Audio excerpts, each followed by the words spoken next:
Yes, Mr. Brennan.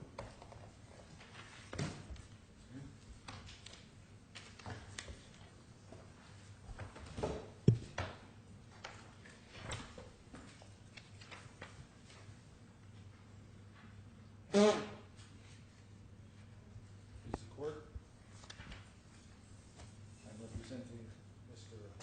Hashemi, an individual, a resident of the UAE. This appeal raises three issues. Issue number one, which I will address in the order, is whether the doctrines of res judicata We've read the papers. and the abuse of process apply.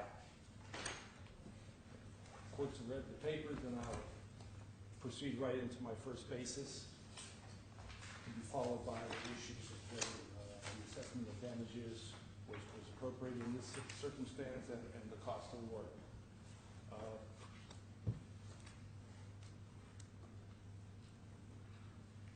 Some background facts. The basis for the application factually of the doctrine of res judicata relates to the fact that there were proceedings that commenced in the criminal court of Bani Yas, court of first instance. The record of the criminal proceedings appears at tab 20 in the appeal bundle. In that proceeding, Mr. Hashemi was a defendant, as well as Mrs. Muhairi, Collegian, and Ms. Levadaris. He was charged with instigating and assistance on the disclosure of secrets. And Can you take us to the relevant I'm sorry, your charge?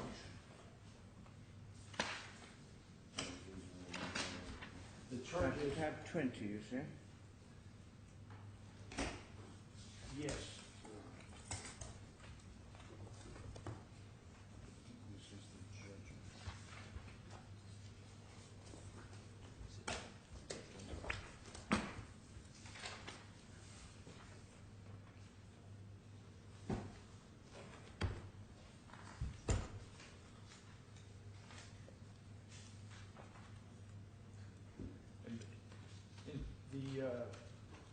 The nature of the charges that were levied against Mr. Hashemi appear at page 260.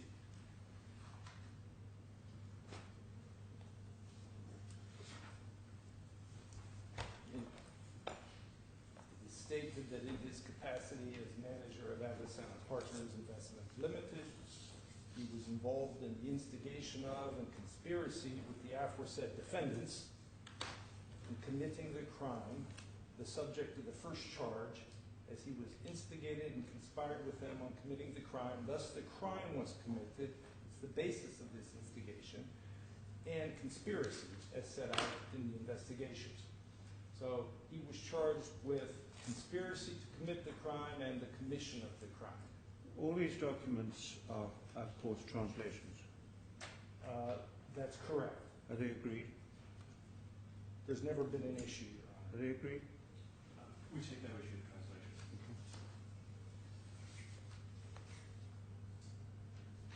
Now, all four defendants were charged with Articles 45, 1, 45, 2, and Article 47. Articles 121 and Articles 379 of the Penal Code. And the court noted, Where do we have those?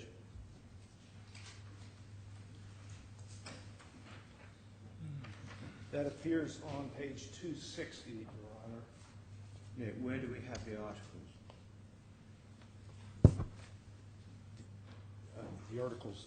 I can read page 260. What I want to read is what the offences actually are.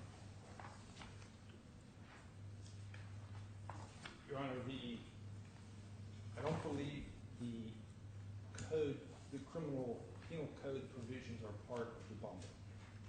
But the relevant elements for which the respondent relies were recited in the court's judgments as far as what its findings were with respect to the elements of the charges and why it acquitted. So you want us to deal with this without knowing what the relevant provisions of the code are, do you? Your Honor, I have copies of the code, criminal code Well, here. it would be helpful to have them. Which I'm pleased to provide to the court. So, Mr. President, do you have a copy for us? That's what I mean. I would object if you don't think the full court had to give it. Could you copy those? We'll have copies made. Thank you.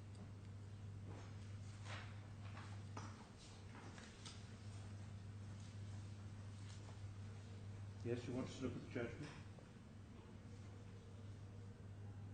The next point to our argument, Your Honor, is that I'd like to direct the court's attention to tab 20, pages 262, 263.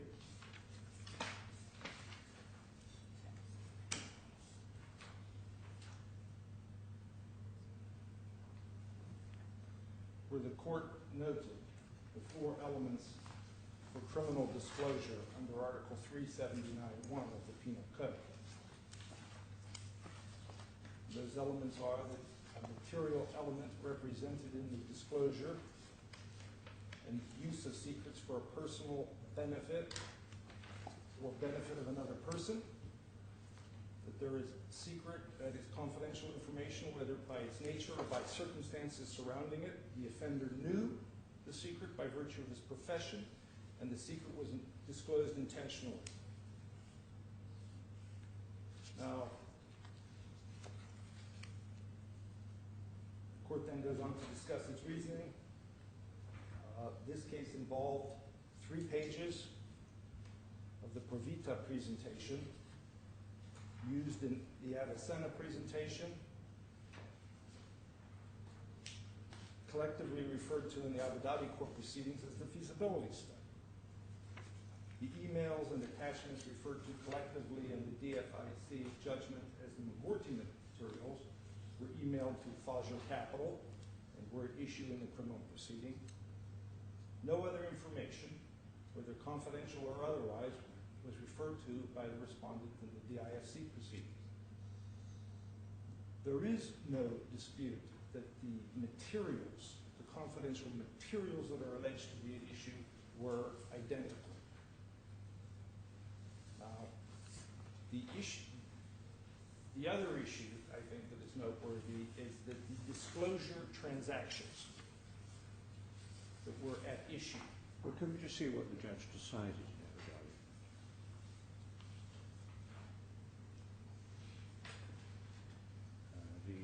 He decided, page 263, was the information disclosed by the first and second defendants confidential information relating to the claimant company? The answer is no. Well, no, that's the first thing he decided.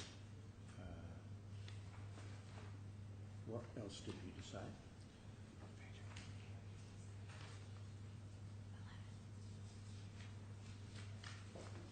In relation to the third defendant, you get that at the top of page 264. Yes. The information was deleted from the laptop. Is that processed?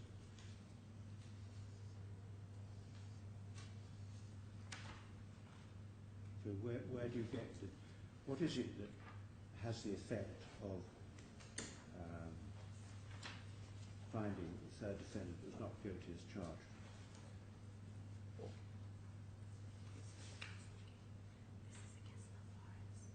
Yep. The findings, first of all, the information for which the court, which was brought before the court as confidential information, which was the predicate element of finding breach or theft of trade secrets, was found not to be a trade secret. So the underlying prosecution failed with respect to all four parties. All 4 parties were acquitted. Appeals were taken. The findings were sustained. They were sustained. Mr. Brennan, you haven't appeared in front of this court before, I think, have you? Yes, I have. You haven't appeared in front of me before. I don't think so, Your Honor. Well, when I ask a question, It's because I want an answer to that question, not dialogue about some other question. I'm sorry, Your Honor, I thought I was being responsive.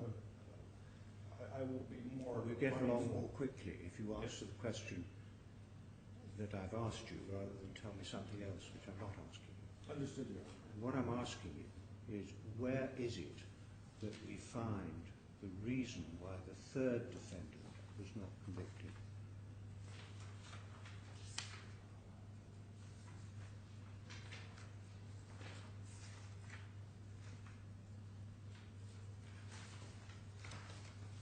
I believe it's at page 264, where it starts, as to the fourth defendant. The fourth defendant being Mr. My lord was asking about the third defendant. Oh, I'm sorry. And Mr. Hashemi, of course, is the fourth defendant. Oh, I'm sorry. If I'd wanted to know about Mr. Hashemi, I would have asked you. I'm sorry. I'm asking you about the third defendant, as my lord points out. I believe it's page 264, the second paragraph.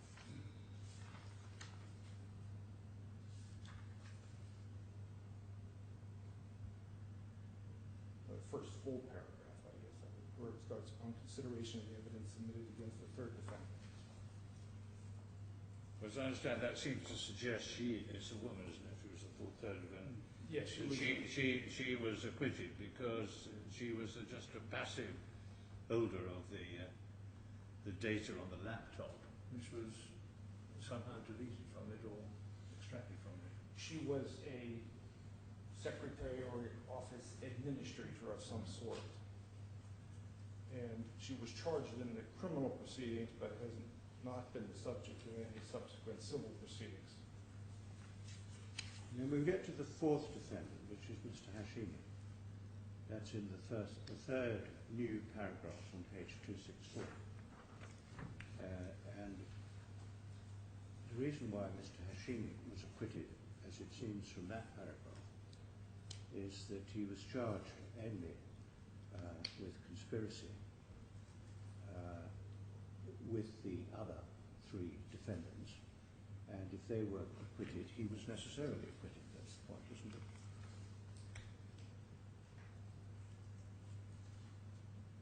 I would disagree to the extent that he was charged with conspiracy and of necessity with the underlying charge as well. In other words, if he were convicted, he would have been convicted of both the crime itself and instigating and abetting.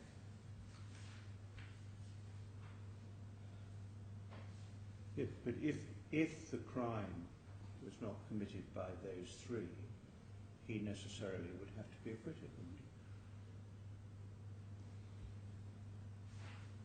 Correct.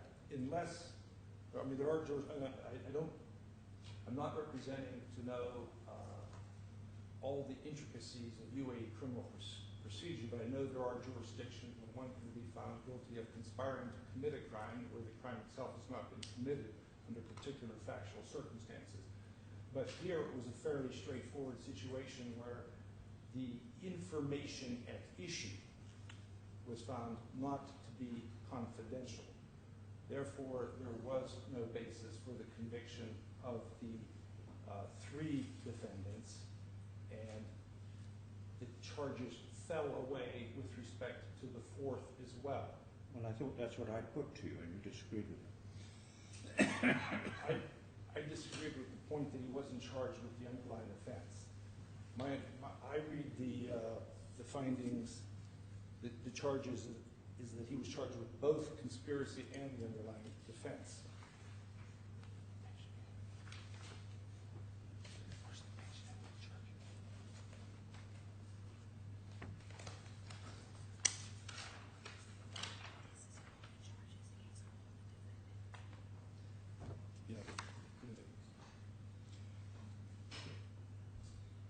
Anyway, the prosecution collapsed because, or failed anyway, because there was no sufficient evidence to make good a case based on some certainty that the first, second and third defendants had conspired, and the fourth defendant fell away with that.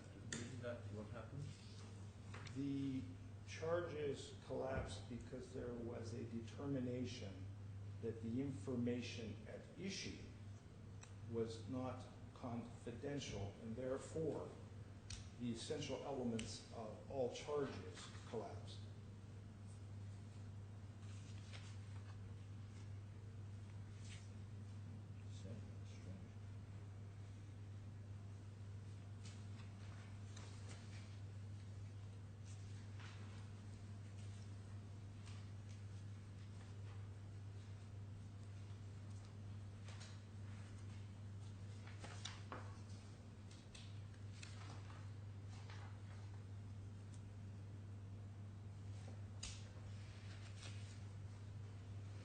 The documents which you've handed out to us, oh, I see, they're in the wrong order, that's right.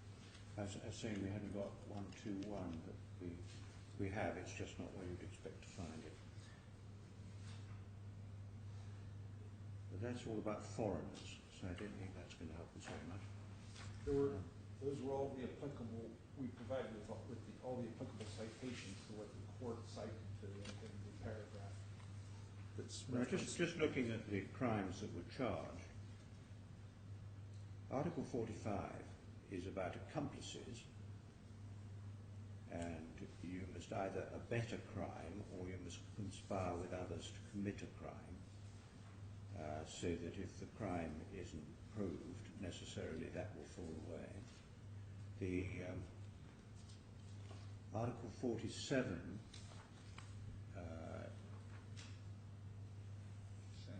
again is much the same. At Article 379 is the underlying crime.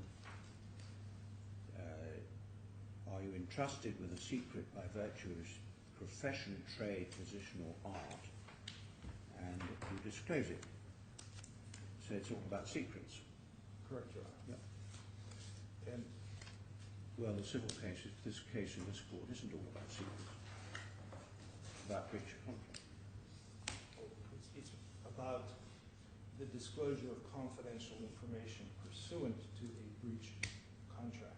The information has to be confidential in this proceeding.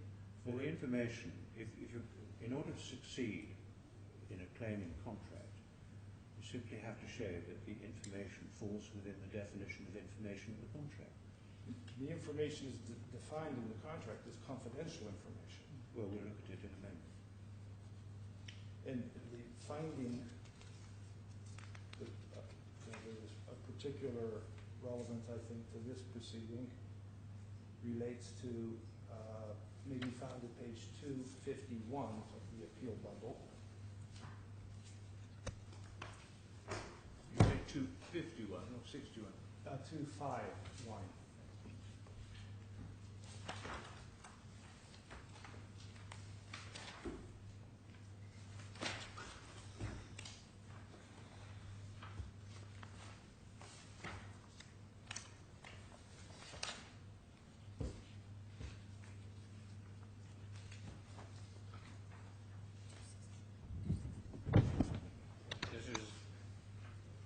Interrogation by Mr. Investigator Huffy of who? Mr. Patel. Excuse me, that should be 263. I miscited. Sorry, which page do you want us to look at? Page 263. No, no. It's the last full paragraph on that page. This is the discussion as to the information disclosed and whether or not that information was confidential information. And the court goes into some discussion as to why it believes that the information at issue was fundamentally not confidential.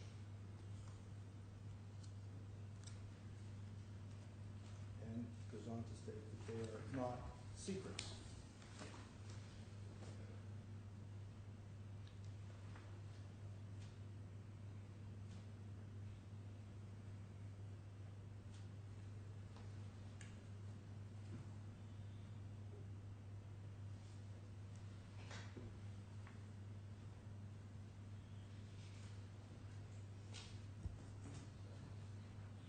Why does that help us in deciding what is covered by information in a contract?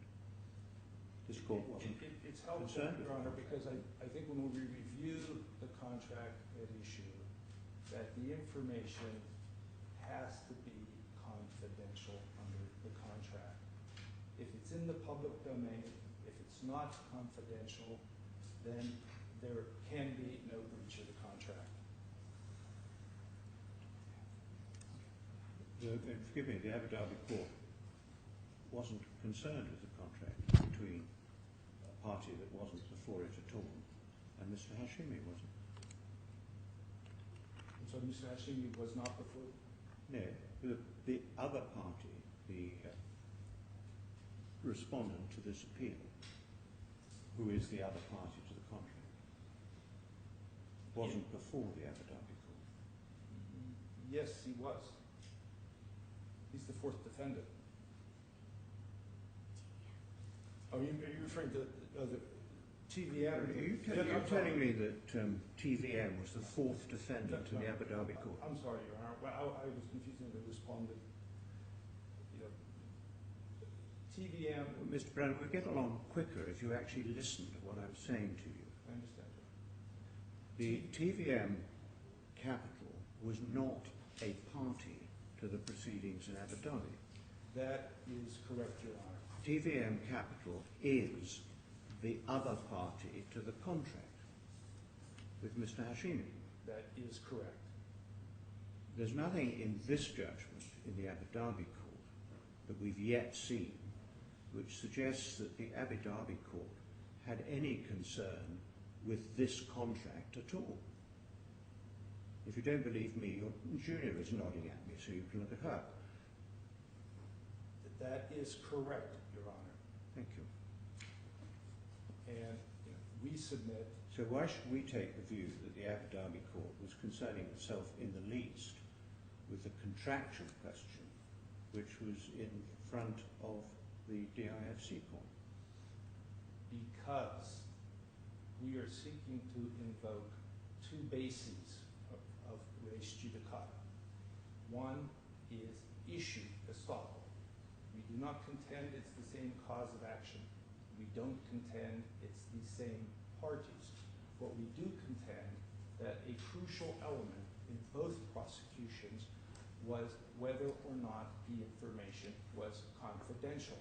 And that issue was definitively determined, survived all appeals in the UAE system, and is a settled issue for purposes of all UAE courts, including the DIFC courts, and that no party may challenge it. And that's based, number one, in our principal argument on Article 269 of the Criminal Procedure Code of the UAE, which no one disputes is applicable here. Okay? No one disputes the application of Article 269, that it governs the proceedings before the DIFC as part of the criminal code and as part of our expressly referenced in Law Number 8 of 2004 when this fine establishment was created. And Article 269 does not require congruency of causes of action. It does not require congruency of parties. It is a very broad statute. In fact, I believe when you read the cases, and the Arabic term is el-kasa. It applies to all parties. If 269 is really the answer to this case, it's somewhat surprising that it was never mentioned to the judge, isn't it? It should have been, Your Honor. It should have been. Okay?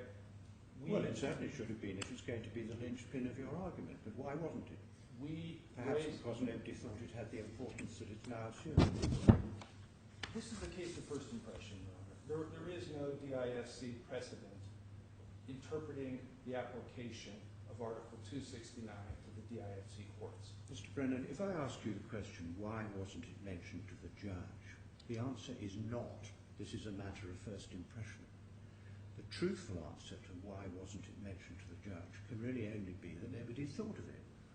It was overlooked, Your Honor. Nobody That had is thought of correct. it. That is correct. Yeah. Well, why don't you just say so? So now it's suddenly become important because you've discovered it. But, Your Honor, the principle has always been set forth. The principle of res judicata was pled in broad terms in our pleadings. The principle of res judicata was argued in the skeletons. It was argued before the trial court. Correct. The supporting authorities were not all referenced, including a very important supporting authority. Well, let's have a look at 269. Where do we find that?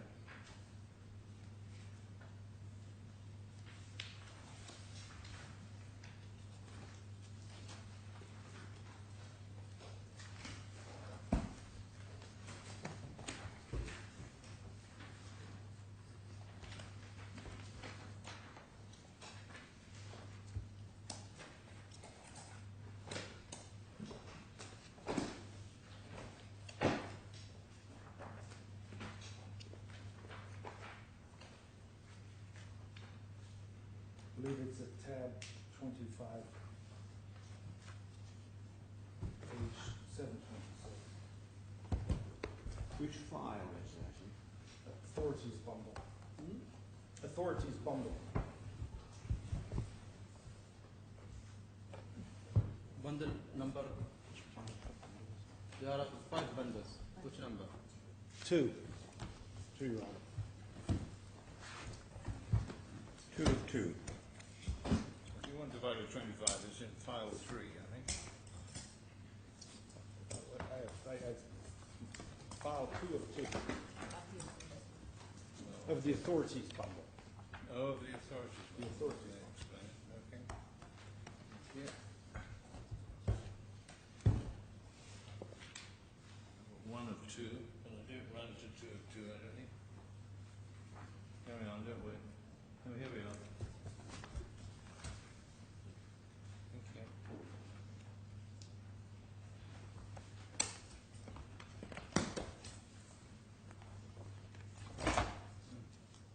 The conclusive criminal judgment rendered on the merits of a criminal action declaring innocence or guilt has raised judicata and is binding on the civil courts in cases not yet settled by a conclusive judgment as concerned the perpetration of the crime, its legal characterizations, and its imputation to the perpetrator.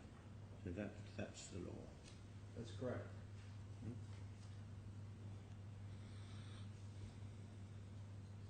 And it law goes on to state that it's applicable whether or not it's based on the failure of evidence or lack of sufficient proof, but not if it's subsequently determined the conduct itself, if established, would never have been a crime.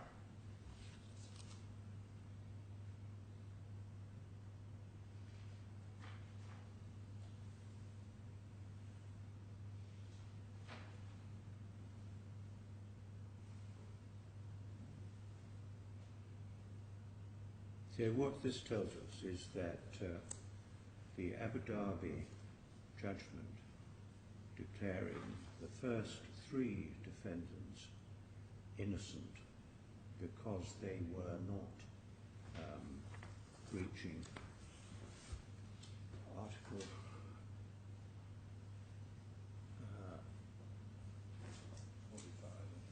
no, to Okay. you go to 379 of the criminal code.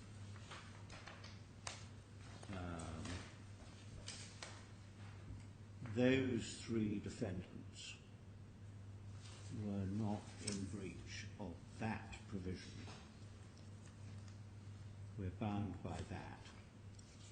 and Mr. Hashemi was not guilty because he couldn't be if the other three weren't guilty. And we're bound by that.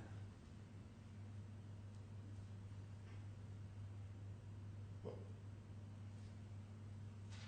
we submit that Article 269 is quite broad in that it determines as conclusive in subsequent civil proceedings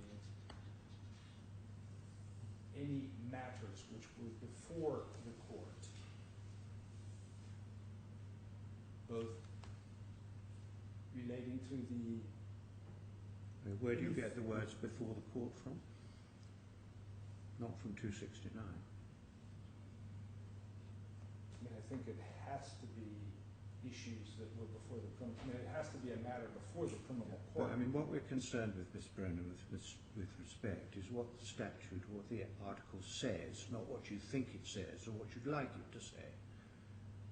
We're really not dealing with this appeal on the basis of what you think the law ought to be. We're dealing with this appeal on the basis of what the statute provides. The statute doesn't say anything about facts before the court. The merits of a criminal action declaring innocence or guilt has res judicata and is binding on the civil courts in cases not yet settled as concerns the perpetration of the crime, its legal characterization, and its imputation to its perpetrator. I think those are quite broad statements, Your Honor, and the Well, courts I'm glad you think that, but in broadly. fact, at the end of the day, we have to understand what it means, not what you think it means. I'm only trying to assist the court in that function, Your Honor. Well, it doesn't assist the court very much to know what the advocate thinks the answer is, because presumably the advocate thinks the answer is in his client's favour, otherwise he wouldn't be here. If we decided every case on the basis of which advocate thinks the answer is, everything would be a draw, and we'd never get any answers at all. We're concerned with what the law actually is, not what the advocate thinks it might be. Well, Your Honor, I would also, I mean, what Article 269 is essentially doing is preventing going behind a finding of guilt or innocence, full stop. I think when we are trying to understand what was intended by the UAE law, I think that the courts of the UAE that have looked at this situation, that their determinations are very relevant. And in that regard, I would direct the court's attention to the authorities bundle,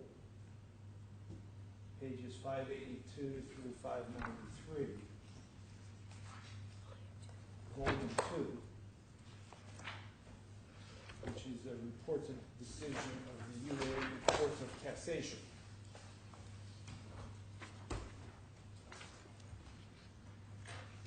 In particular, we're relying upon the citations at page 585.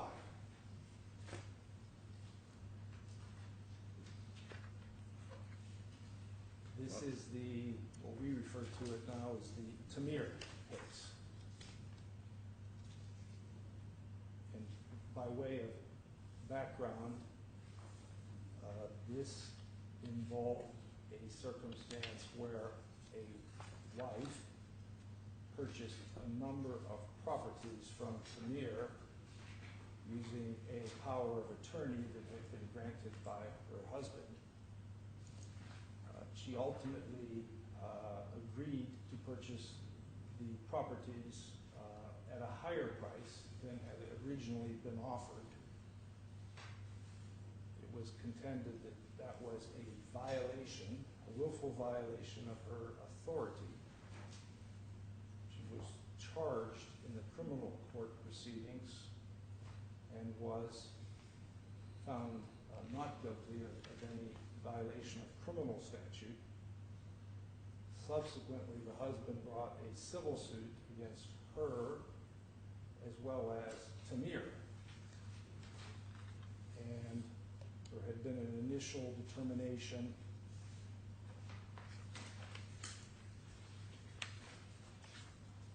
by the court of first instance dismissing the case on the basis that the first defendant executed the agreements. They should be binding. The Court of Appeal overturned it and ordered Tamir to perform the sales purchase agreements at the original price. All the parties appealed to the Court of Cassation, which then referred the matter back to the Court of Appeal for reconsideration. A newly constituted Court of Appeal ruled in favor of the initial claimant and asked Tamir to refund what was paid in deposit against the 14 apartments. Tamir appealed again to the Court of Cassation. In its appeal, Tamir argued that the first defendant had been authorized to enter into the SPAs on behalf of her husband and relied on the acquittal of the spouse in the criminal proceeding. And the Court of Cassation ruled that the facts that had been developed or decided by the criminal court are final and binding on the civil court and enforceable. It's not just a presumption as to the charge, but the facts that were found. And when you read the cited portion of the case, the court goes on to say,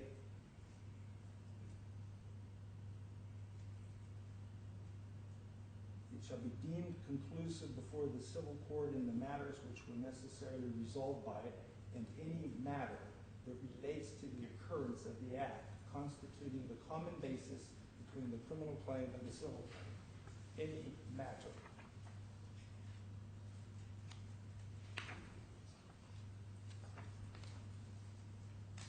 If the criminal court resolved the said matters, the civil court must comply with them in the civil claims relating to them and shall not address them again, as this would result in the issuance of a judgment that is inconsistent with the finality of the judgment issued in the criminal claim.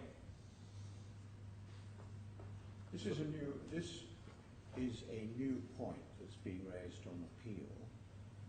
Why are you entitled to rely upon it when you didn't rely upon it in front of the judge? Well, on that issue, I'll raise a couple of things.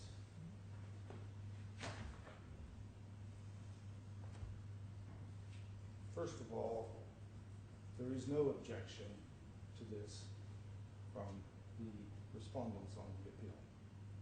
They do not argue any point of waiver. They do not argue any preclusive effect of this.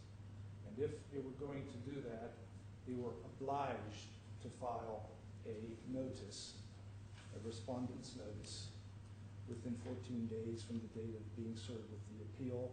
They did not. So from that perspective, this issue has never been our right to challenge, to submit this. The problem for an appellate court is that it's not a fact-finding body. It relies upon the trial judge to have found the facts. Now, if this point had been run in front of the trial judge, we would have had findings of fact from the trial judge as to what it was that the Abu Dhabi court actually decided, because that is a question of fact. We don't have those findings of fact, so that's why we're being asked to try to understand what it was that the trial Abu Dhabi court decided. Why should that be run on an appeal basis? This is a codification, and it expressly states so, of principles of res judicata. Article 269. The principles of res judicata were raised, the principles of res judicata were contested and were argued and briefed. So the principle is not new. And the concepts with respect to what was decided, what was reviewed, what was examined, were all before the court. The record was before the court, and it was argued before the court. The only issue that is present now that wasn't present before is there's a codification of the UAE concept of res judicata. So I think under the circumstances, no one is relying upon extraneous information. No one is relying upon a new principle for the appeal. No no objection as to waiver has been raised. So we think that, combined with the circumstances, that it would be in the interest of justice to consider and decide this issue. All of that weighs in favor of this court considering this additional legal authority. Well, first of all, it's not a matter of waiver. It's a matter of whether the Court of Appeal should be addressing matters on which the trial judge didn't make findings of fact.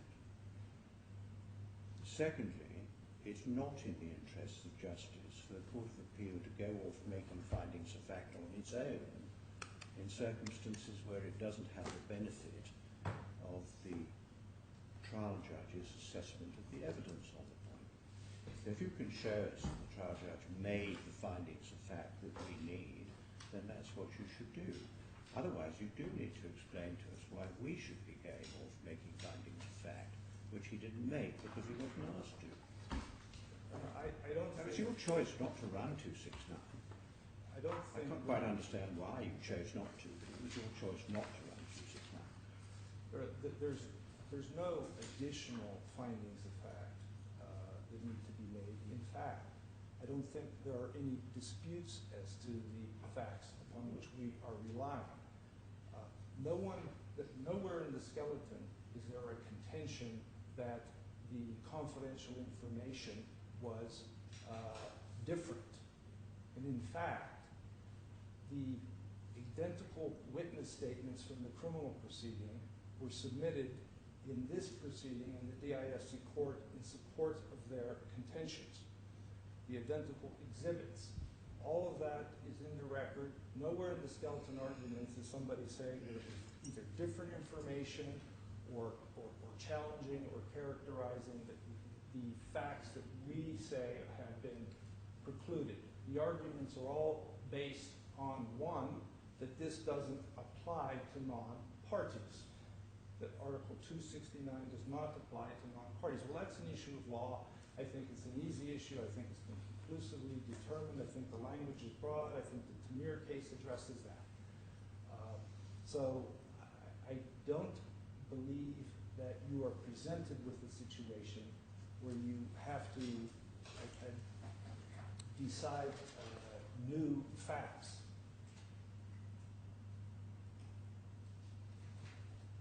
The prosecutions in the two proceedings relied upon the same witnesses. It's the same Pro Vita presentation. It's the same Avicena presentation. It's the same abortion materials. What does Article 50 of the Evidence Law say? Do you have that?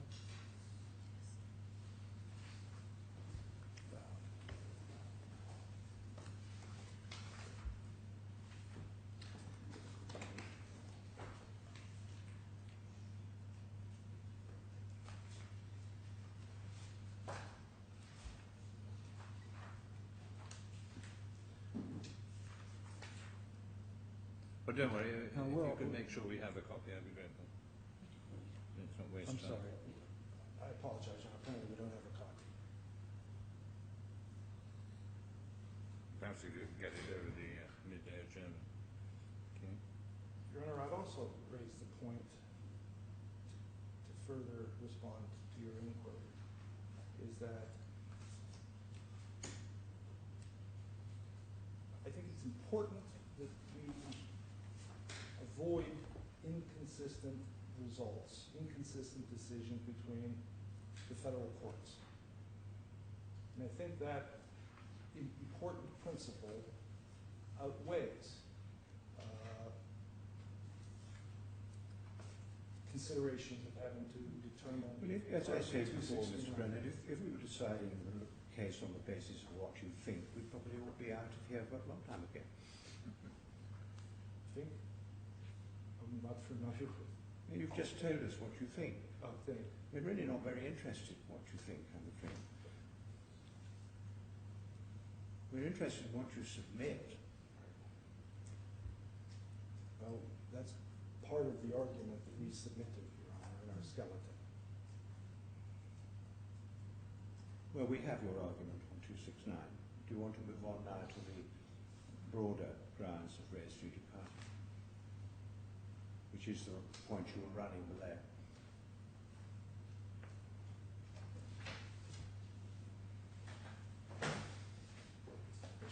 And what the judge thought you were running was issue estoppel.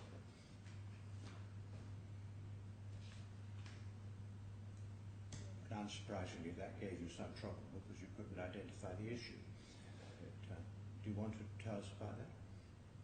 It was my interpretation based on the court's ruling that he was focusing on cause of action estoppel because his finding was that the recitation that TVM was not a party and that TVM had a different claim. And we are not res judicata has the two branches, cause of action estoppel and issue estoppel. I interpret the court's ruling to be that cause of action estoppel doesn't apply here because there was never a civil case by TVM against Mr. Hashemi, and that was his finding. With respect to issue estoppel, I don't think that was addressed in his ruling, and that was the argument upon which we were relying, that in fact there are issues that were determined in the proceeding between, in the criminal proceeding brought by Pro Vita that should be binding on this court. And we contended, and the evidence I think is compelling evidence, that there should be no issue that TVM is a privy of Pro Vita, and that it should be bound.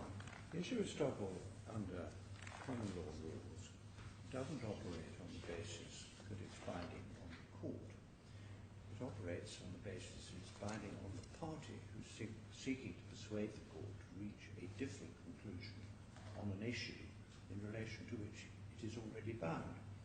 Now, in this particular case, the relevant question would be whether or not TVM Capital is a privy to Pro Vita.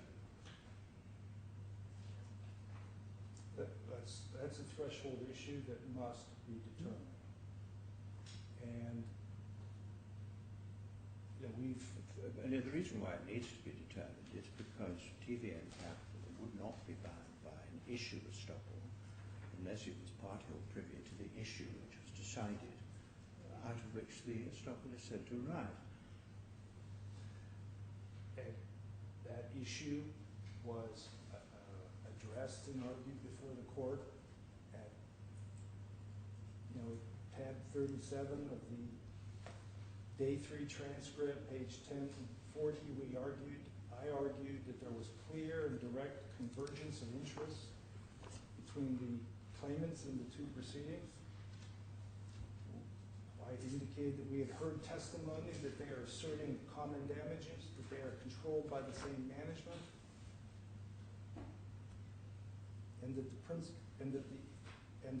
and that implicates the principles of estoppel. We know what your arguments were, but you lost on them. What we need to know is why the judge was wrong to find us a did. And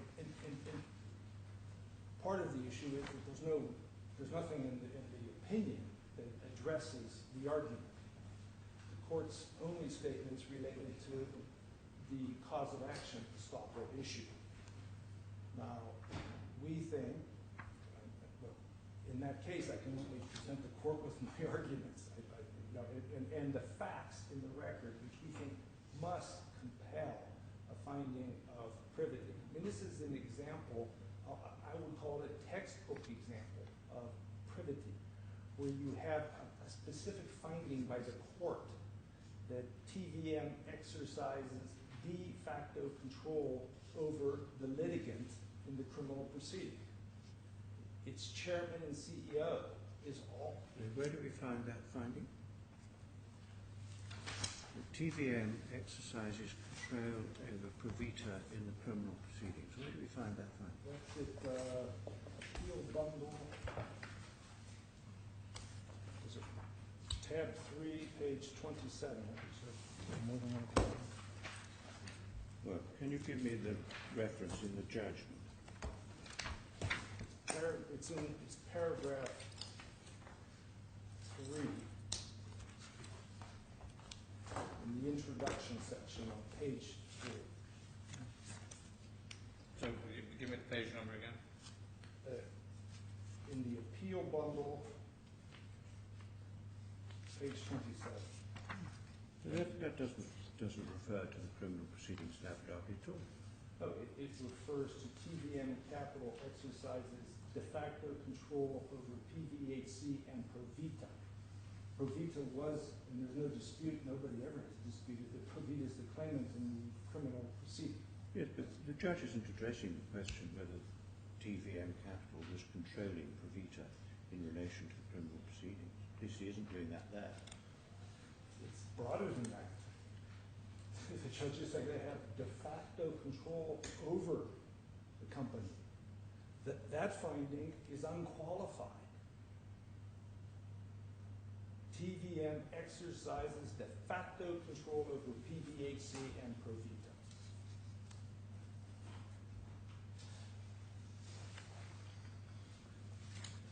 Where does the judge make any finding that TVM Capital was playing any part in the Abu Dhabi criminal proceedings, directly or indirectly? That's not addressed. As I indicated previously, Your Honor, that's part of the basis for our appeal is the court never addressed the issue estoppel argument. Well, let's just have a look at the pleading. Where did you plead it?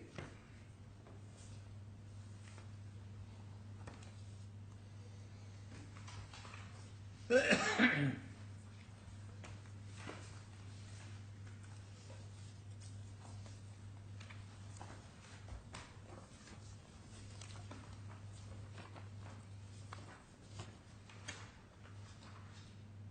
particulars of claim are, their particulars of claim are at 6, your defence is at 7. Where do you plead this in your defence?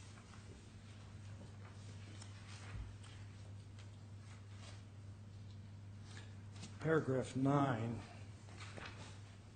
of the statement of defense, we say that it is submitted, and this is page 34 of the appeal bundle, tab was BA. It is submitted that TVM cannot now use this proceeding to assert the same claims that have already been applicable in Mr. Hashemi's favor in order to generate a different result and shield itself against the doctrine of res judicata. Then we go on to state that in paragraph 10, the TVM, Provita, and other affiliates have initiated additional legal proceedings and other complaints. I mean, we clearly are relying and have argued that TVM is bound by those proceedings. We've argued, and I previously cited, to the convergence of interests. There was argument as to the fact that the damages which they asserted in this proceeding are completely derivative of the damages of Provita. Yeah, Mr. Brennan, paragraph 9 is dealing with claims, not issues. Where is it said that TVM is stopped from raising issues which were decided in the Abu Dhabi proceedings?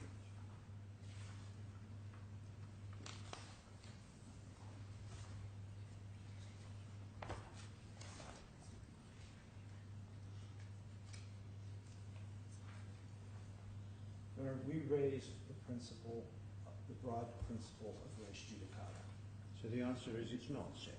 We didn't specifically break out in whether we were relying upon subcategories of either issue estoppel or cause of action estoppel. We raised the entire full body of res judicata.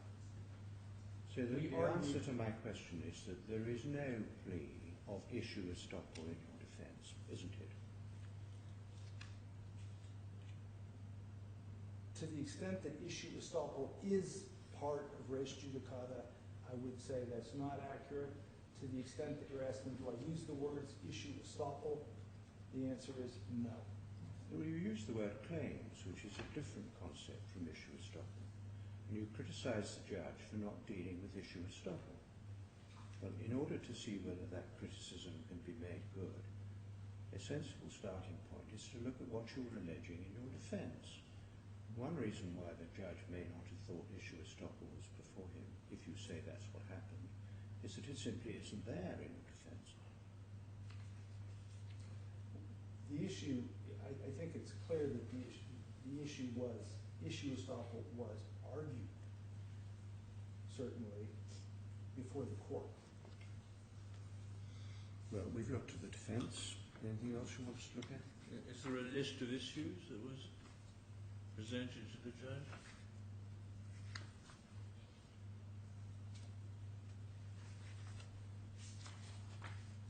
I don't, a separate list other than the pleadings and, Right. I don't believe so, Your Honor. Right.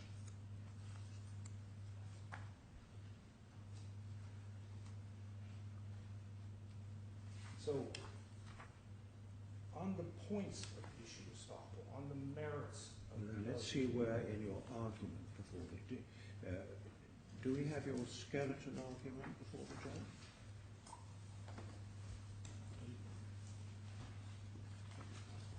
Yes, Your Honor. Where's that? 27, is it? No, 28. 28?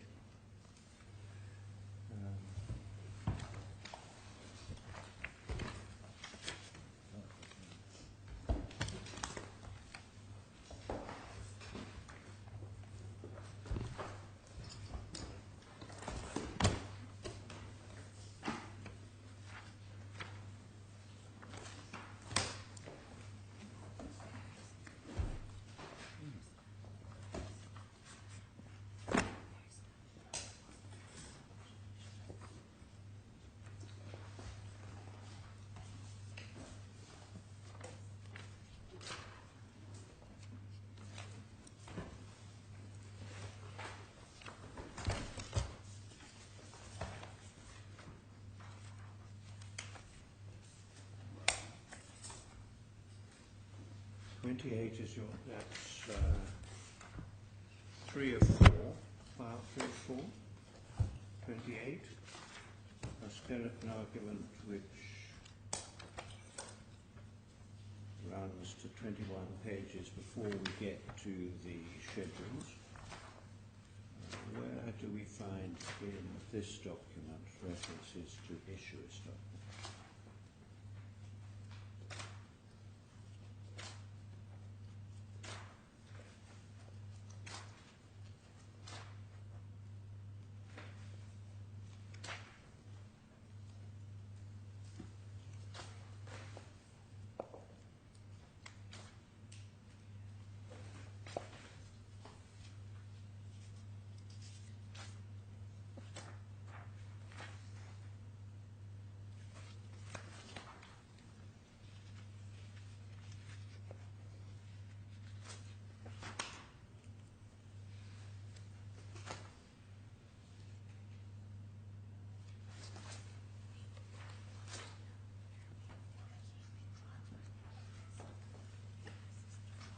Or even raised. Oh, I'm sorry, I was looking at the It's already raised. appellate.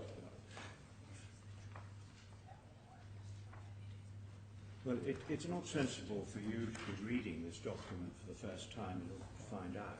No. we can do that. I mean, I'm asking you the question because I'm assuming it's your document. If it's not your document, we might as well read it for ourselves. But it's Miss... Reference to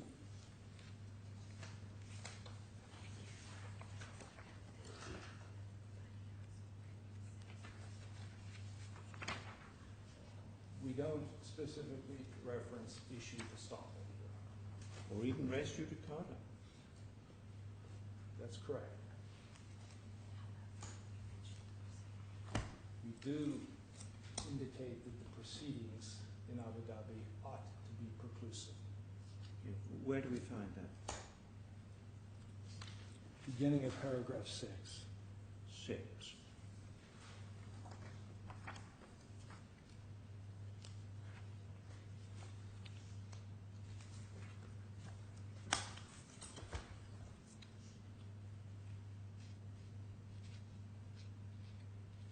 Five and 6 discuss the prior proceedings.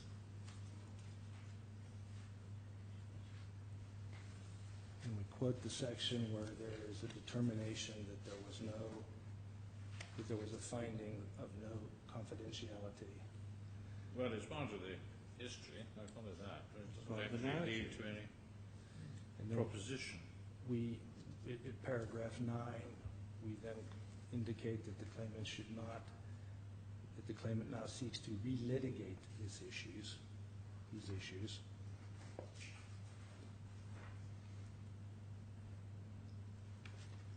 Well, I'll try again. Where do we find a reference in this document to either res judicata or issue estoppel?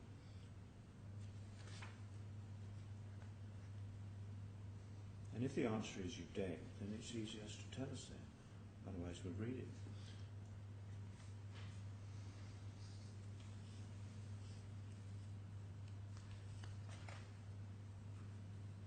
We argue the underlying case ought to dispose of this case, but we don't refer to the issue of res judicata. So there's nothing in your skeleton argument before the judge which raises this point at all?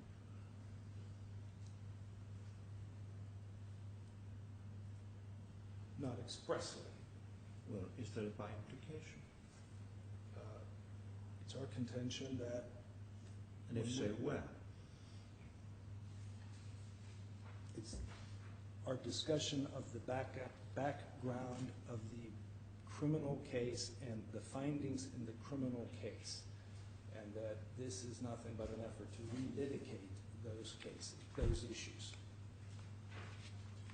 Well, how to put it is that against the background of the Abu Dhabi proceedings, the present proceedings were, quotes, an abusive process, close quotes. That's, you say no more than that, i.e. part of the, quotes, broader course of conduct to unlawfully limit competition, close quotes. Have I got that right? We raised both documents. Not very different from reliance upon the other proceedings in Dubai, Abu Dhabi, Cyprus and so on.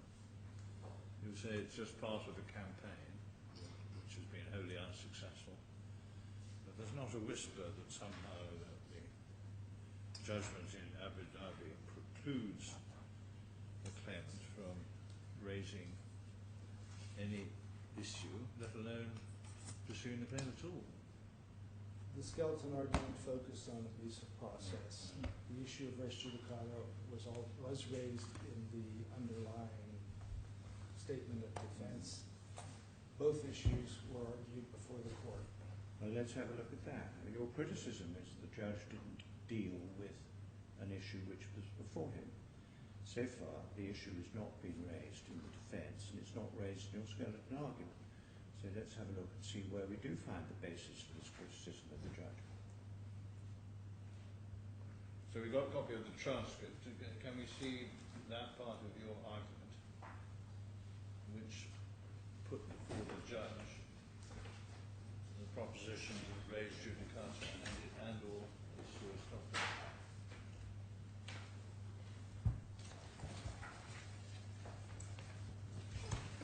I assume that's the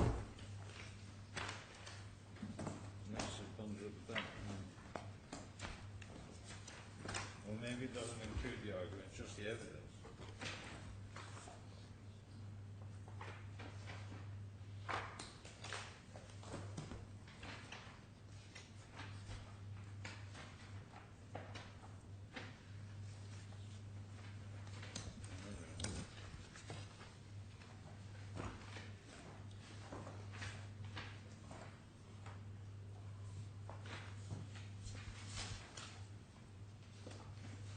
Sorry, if it's helpful to my own friend of the court, I think what you're looking for is at tab 37 of volume 2, and Mr. Brennan's argument at this point is found at page 1039. 1039. Thank you. 37 of volume 4.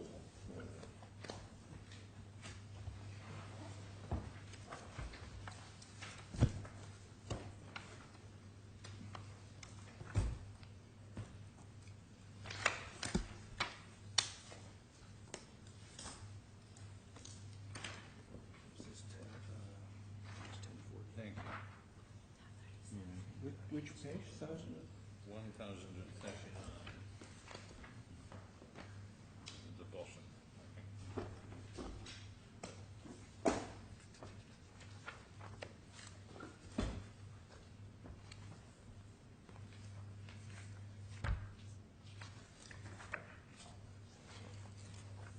The discussion begins with the court referencing the doctrine of strict res judicata.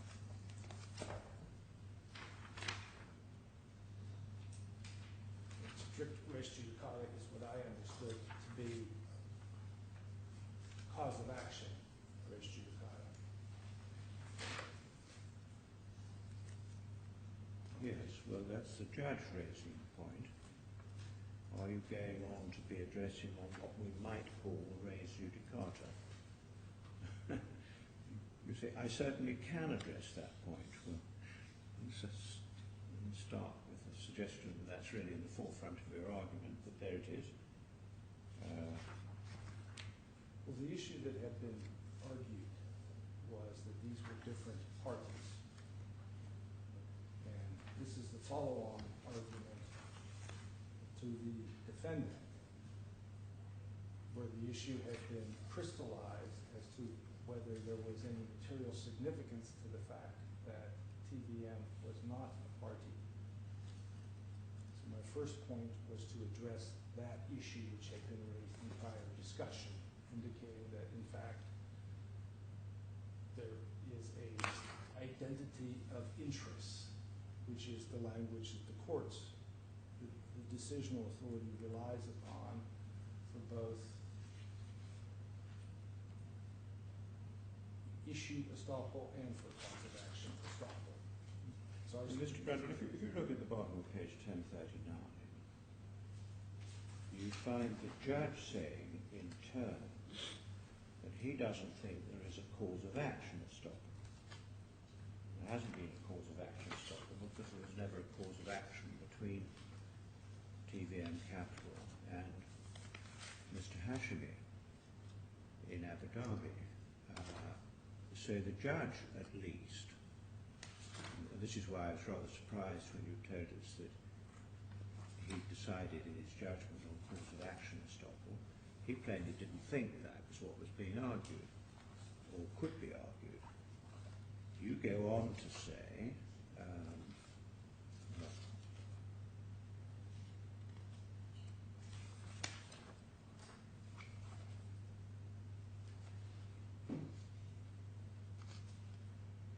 it's quite difficult to read what you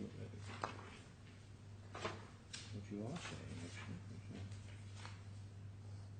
Where do you raise issues, Russell, with the judge?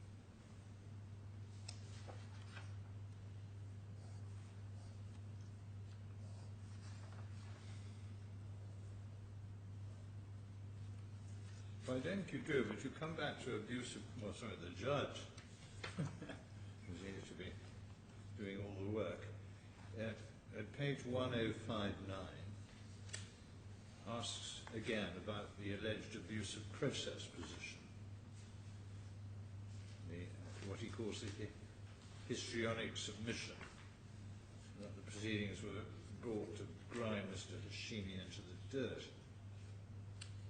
And he asked about abuse of process, and your answer, Your Honour, we made a conscious decision not to assert a counterclaim for abuse of process. And that's not what I'm asking about.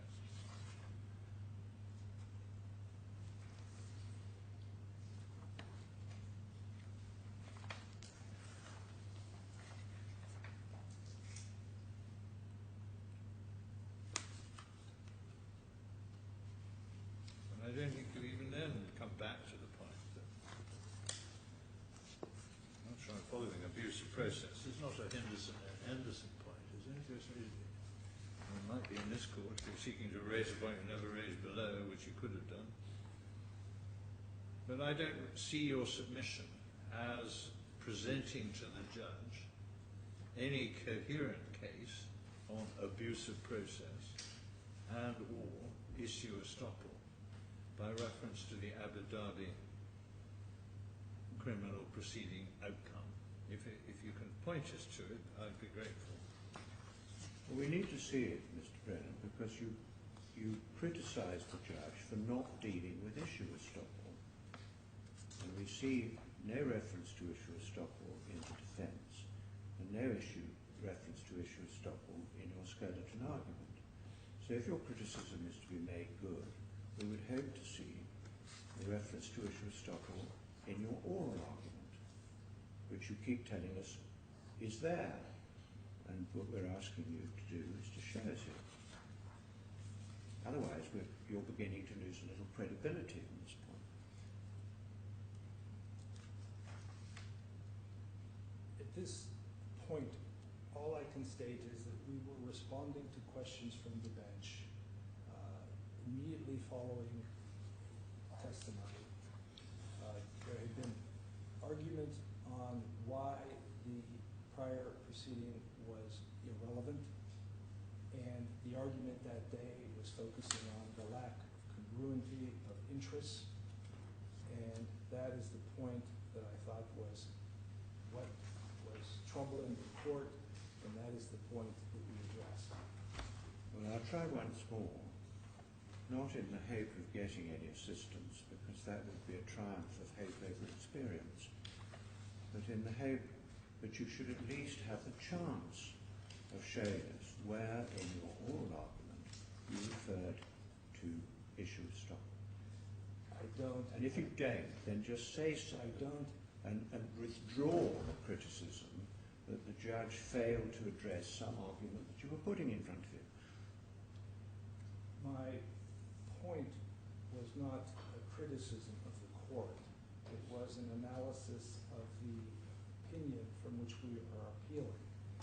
And I'm simply stating that there was, on this point, that issue estoppel, which is within the broader concept of res judicata, the finding that there were no civil proceedings between TVM and the defendant doesn't address the concept of res judicata, as the issue estoppel limb of res judicata. And that our skeleton then goes on to address why we think the issue estoppel limb of res judicata is applicable, and why we think there can be no reasonable dispute as to the privity of the parties, nor reasonable dispute as to the conclusiveness of the findings that no confidential information ever passed. Well, the note that I've made is this.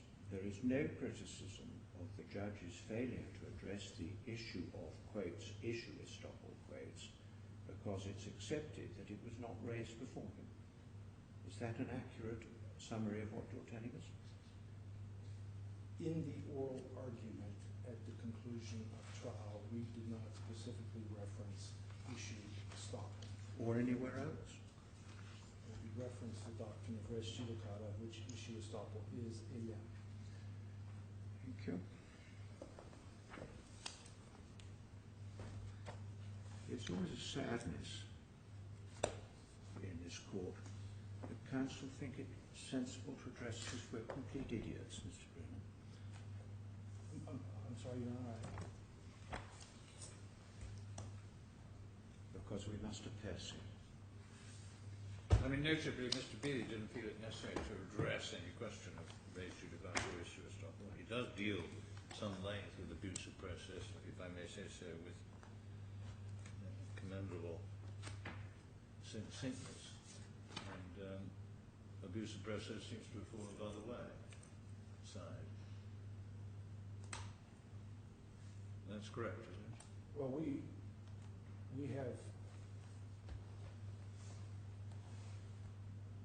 do raise issues with respect to abuse of process.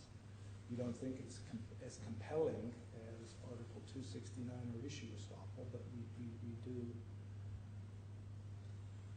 Okay. You haven't taken 269 in front of the judge, and there's no dispute that 269 wasn't raised in front of the judge.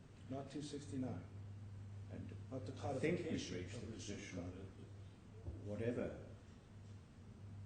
whatever you may be seeking to say, it is perfectly plain that issue estoppel was not raised in front of the judge either.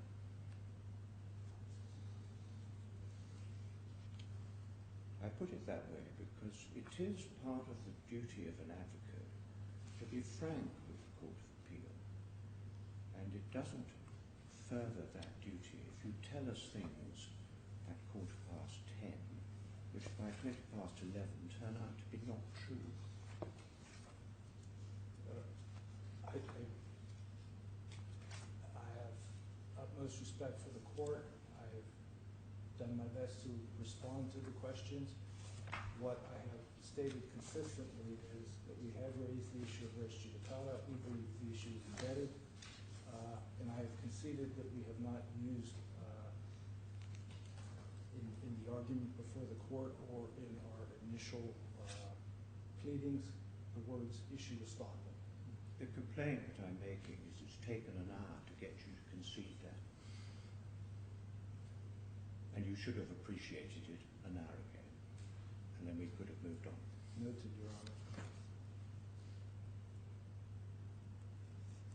Or perhaps we had better now move on. At this juncture, Your Honor, I would like to move on to my second ground, which relates to the assessment of damages, if it please the court. You want now to move on to the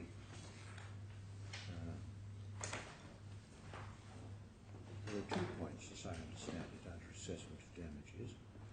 The first is that you say that the DIFC law doesn't permit the court to adopt what is generally called a root and park approach to the assessment of damages, or more modern parlance, a negotiating damages approach.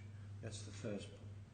And the second point, as I understand it, is that even if the court was entitled to go down that route, there was no basis upon which it could reach a figure of 250,000 dirhams. Am I right? Are those the 2 points? With respect to the application of the Rothman Park theory of damages, we are not raising an issue as to whether Rothman Park is applicable, because it's our position that it's irrelevant at this juncture, because our attack on the damages is more fundamental and it's more based on the law of damages itself and the calculation, the support for, and the methodology of actually calculating the damages. So, Thank you. Well, can we just clear that up? It's in the authorities bundle somewhere, I think.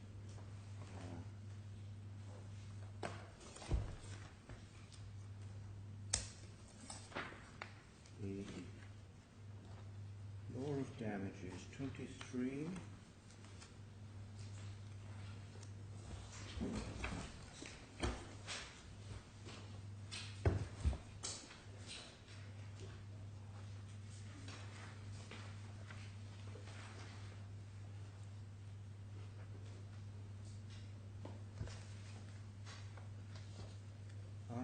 27, page 615 in bundle file 2 of 2.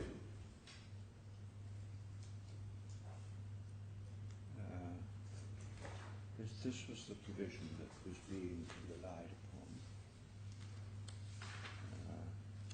Compensation is due only for loss, including future loss, that is established with a reasonable degree of certainty. Compensation may be due for the loss of an opportunity in proportion to the probability of its occurrence. And little 3, where the amount of damages cannot be established with a sufficient degree of certainty, the assessment is at the discretion of the court. Now, the claimant's assertion, as I understand it, is that assessment on a root and part basis is really firmly within 27 little 3. That's just what you're trying to do in a case where you cannot quantify the loss, but what you've got is actually the loss of an ability to strike a bargain, put in broad terms. That, I think, is what I was trying to say in a case called WWF. It's the Worldwide Wrestling Foundation, not the Worldwide Wildlife Foundation. You're not taking that point on the appeal, is that what you're telling us? Because if so, that's fine, but that's not what I'd understood. The court, we are not disputing that the court may award opportunity loss damages. So when I said there were 2 points, I had misunderstood your case. There is now only 1 point, which is that if one is seeking to assess damages under 27(3), whether or not that's properly characterized as a root and part type exercise, you can't get to a figure of 250,000 dirham. That's the point, isn't it? That's correct, Your Honor. And we submit that the court is vested with discretion to fix an amount. But that discretion must be governed by something concrete that's been presented into the record. And there must be some data points, some points of fact which govern that. The review of discretion, in order for this court or for any appellate court to review the exercise of that discretion, there must be some apparent methodology or some apparent fact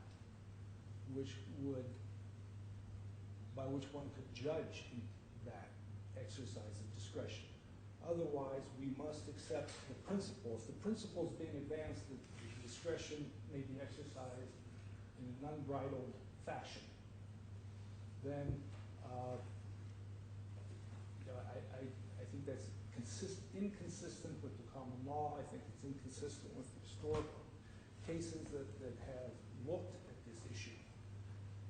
And it cannot be the case that one can merely pluck a number from thin air. And frankly, that is what was done here. Well, let's see what the judge says about it. Well, the task in which he's engaged is the task under Article 27(3) of the damages law. The assessment is at discretion of the court. That's the task with which he's engaged. So let's see how he deals with it.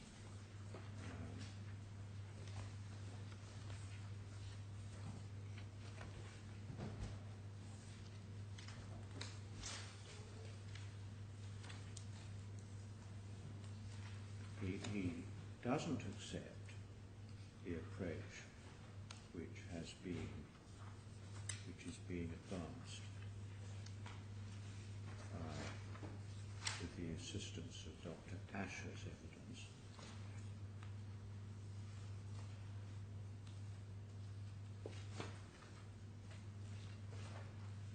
So he's free from that.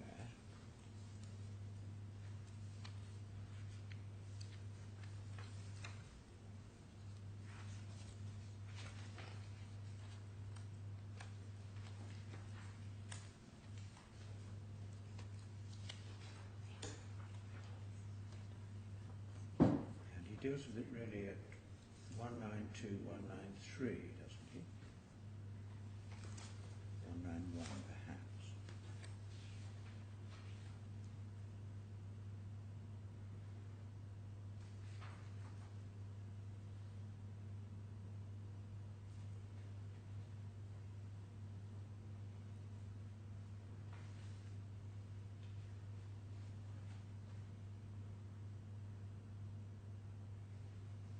His approach, as it appears to me, from 192 to 193 is this, that what had happened was that Mr. Hashemi had obtained by a trick some information which he would otherwise have obtained in relation to the operations of Provita. He'd obtained it subject to a contractual undertaking not to disclose it. So if he wanted to disclose it or use it for his own purposes, he had to be released from that contractual obligation. And the judge is asking himself what would have been the price of that release, recognizing that that is an artificial exercise because the probability is that TVM Capital wouldn't have agreed any price, wouldn't have agreed a release at all. Nevertheless, the judge has to put a price on it.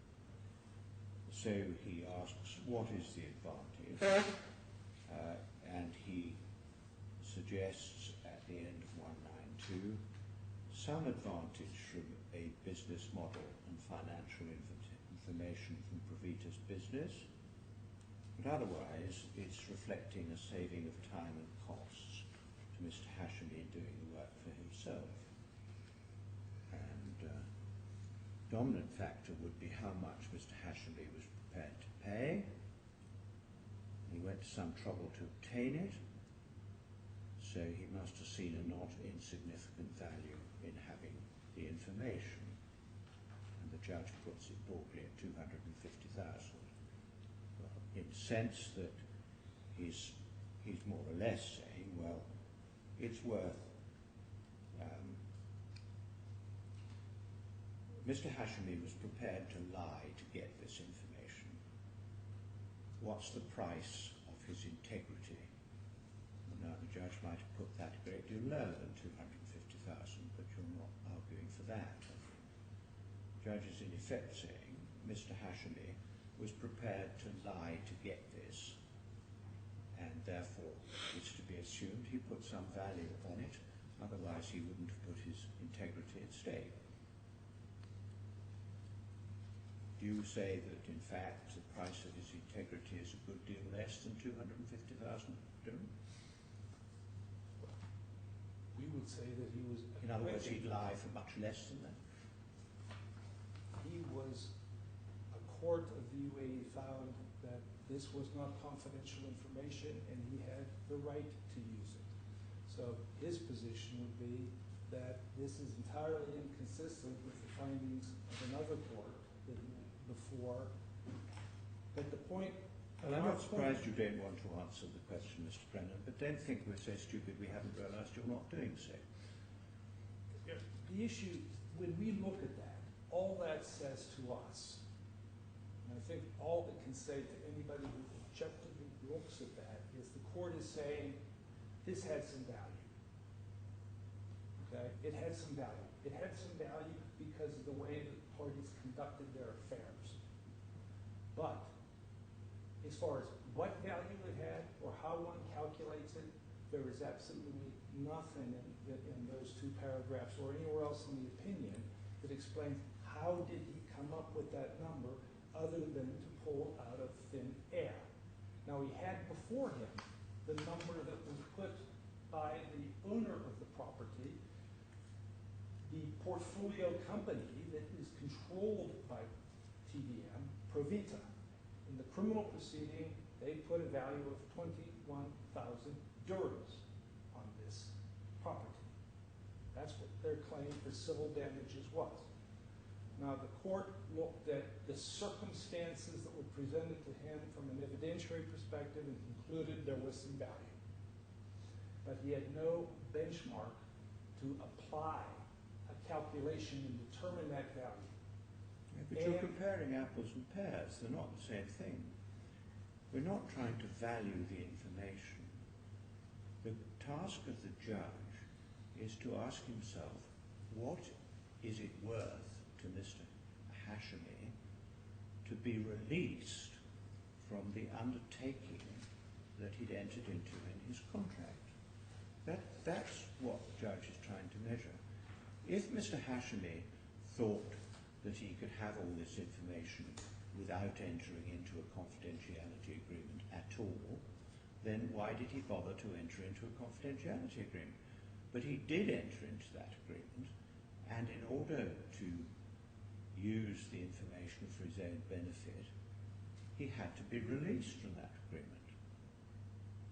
That's the task the judge is engaged on. How much is it worth to be released from the obligations which he had voluntarily entered into? Now, he got the information on the judge's findings because he told TVM that he was negotiating for a wealthy Emirati family. The judge found that wasn't true. That's why I referred to the acquisition of the information by a trick or a lie. He got the information by tricking TVM, but he got it subject to this obligation. Now, how much is it worth to be released from the obligation? That's what the judge was dealing with. Well, there's a presumption that this information was subject to the obligation. That's the underlying presumption. And when you conclude that if the information was not confidential, then well, if you conclude that, you never get into damages at all. But you have to address the judge's assessment of damages on the premise that the obligation was binding and had a value. If the obligation wasn't binding and had no value, then you never get into this argument at all. The judge... And you're not challenging the point that the obligation is binding. It's not binding if it's not confidential. The obligation is limited by its definition to confidential information. It's unenforceable if it's public information. So to that extent, yes, I am, and we never have conceded that. But the point on damages... Let's see where in the notice of appeal you challenge the judge's findings that this is information within the contractual definition. Do you want to show us that? That's the finding of the judge against you is that this information falls within the... We've already looked at that issue. That issue relates to the conclusive nature of the finding that this is non-confidential. That's what we've looked at. But the point on the damages that I would like to stress, if I may, before the court, is that in the cases that have awarded bargaining damages, when you look at those cases, we can begin with authorities. The judge is not left without any basis from which to calculate. The claimant, who is asserting damages, who has the burden of proving damages, comes forth and presents evidence. You know, in the case of Force India Formula 1,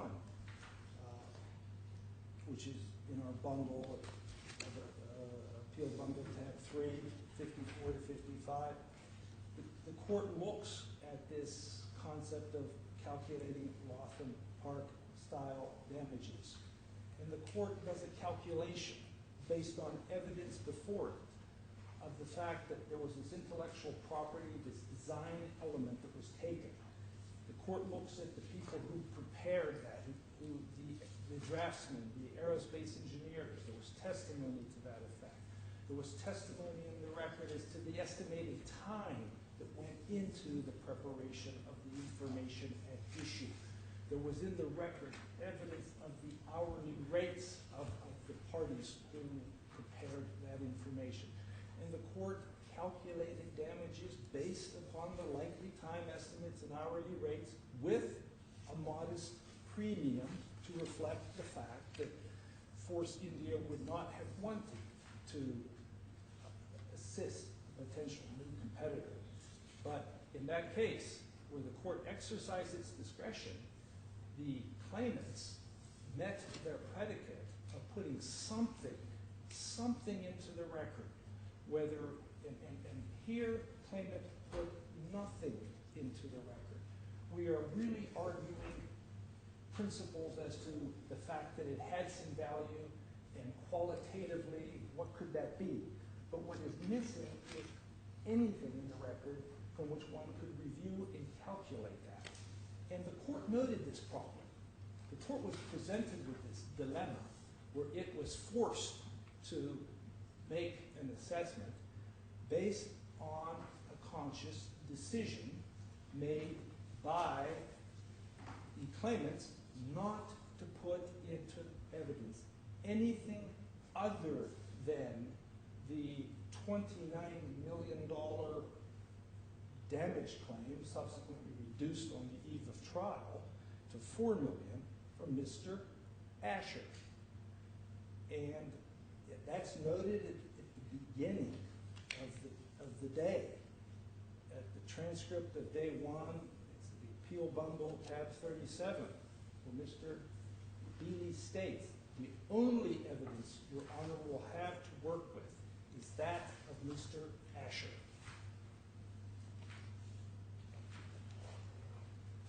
At page 607 and 608, Justice Giles commented, equally, I suppose, that means that were I to be persuaded that Mr. Asher's approach was wrong, the claimant would have a difficulty. I may well in that circumstance, but I remain hopeful that that won't be the case, Your Honor.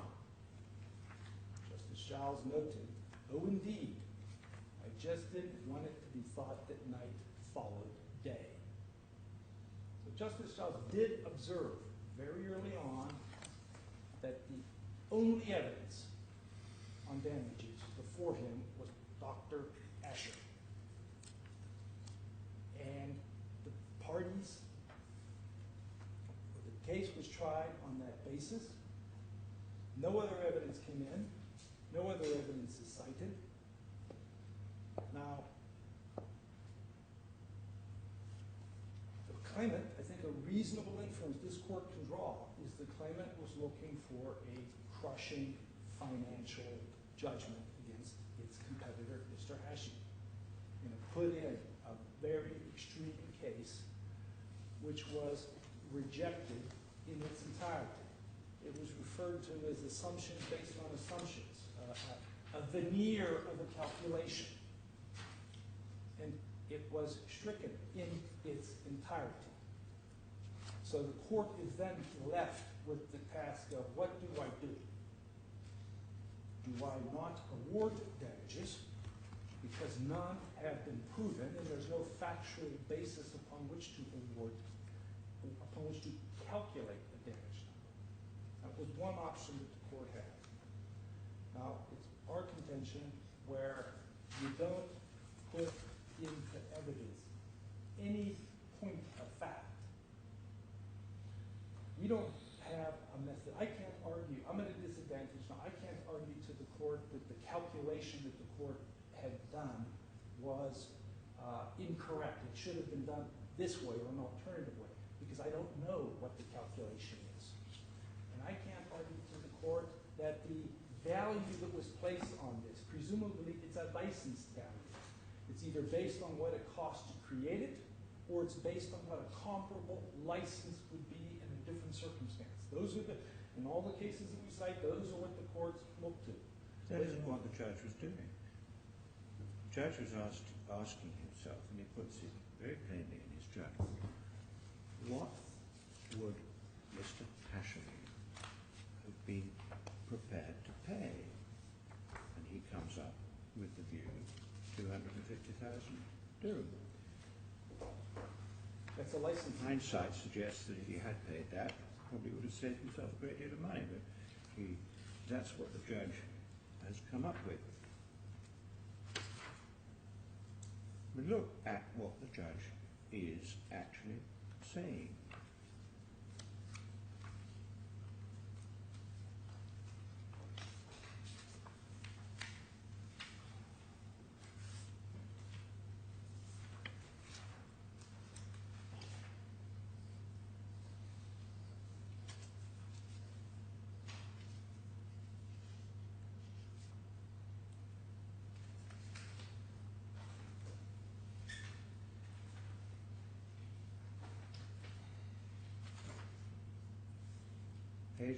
Paragraph 193, the dominant factor would be how much Mr. Hashemi was prepared to pay. That's what the judge was trying to assess. And he explains why he thinks or reaches the conclusion that Mr. Hashemi would have regarded the release as valuable.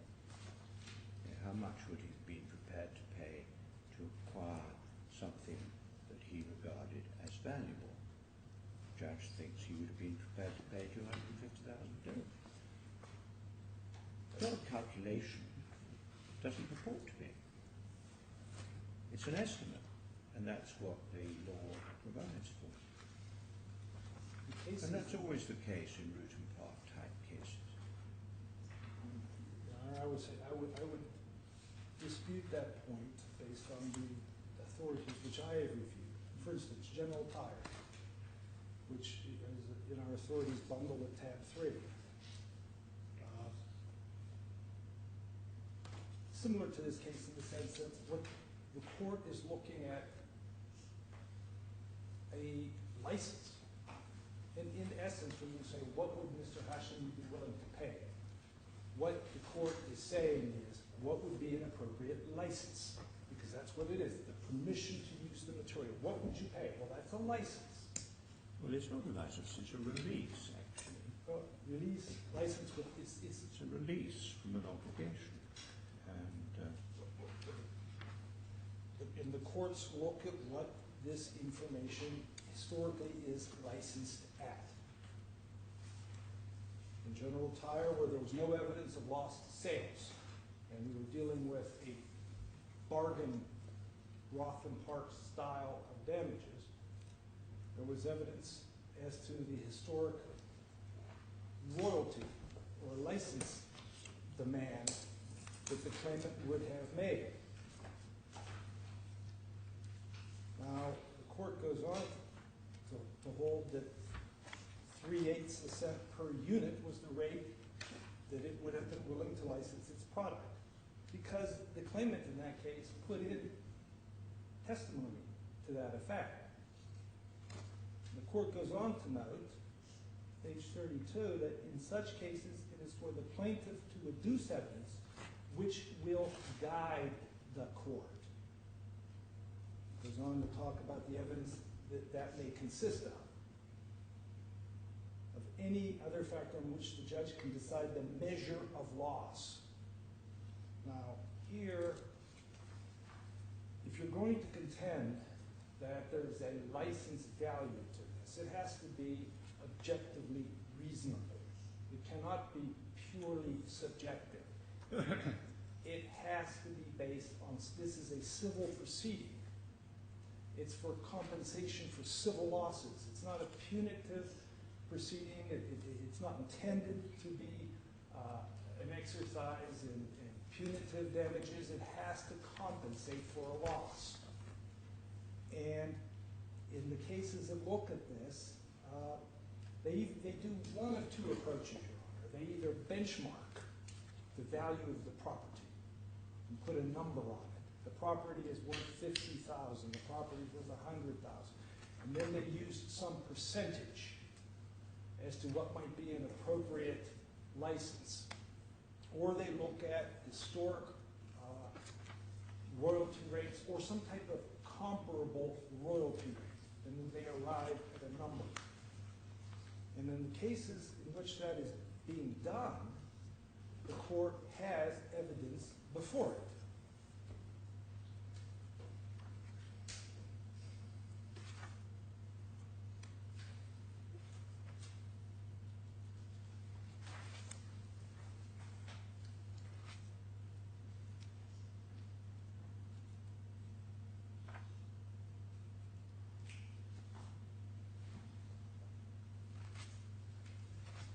In breach of restrictive covenants, how do you prove damages in a restrictive covenant case? That's the Rotham Park Estate Limited. It's the Rotham Park case. The court looked at the profit that the developer made that was in evidence, 50,000 pounds. The court had a starting point, a factual benchmark. The court determined that the landowner would reasonably have required a certain percentage of anticipated profits. The court identified a percentage, 5%. The court applied that and apportioned it among the respective owners. But even in the Rotham Park case, which is the benchstone for this, the claimant had met the burden of giving the court sufficient data points so that it could reasonably and responsibly exercise its discretion.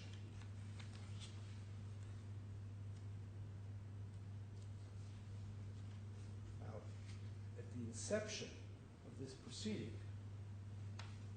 the claimants were alerted to the fact by the court that they were presenting the court with essentially a Dr. Asher approach. You either accept it or nothing else. They concede that they were relying entirely on Dr. Asher. Now, we're here today torturing ourselves to find out how this 250,000 Durham number was calculated, because a conscious decision was made not to put into the record any alternative theory of damage. Dr. Schuessler was on the witness stand.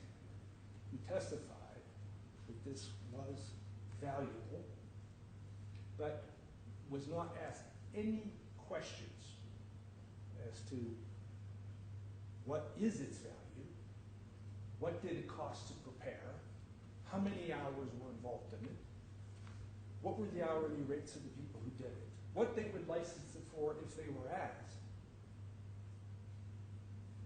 or if they were compelled, didn't want to. None of that's here.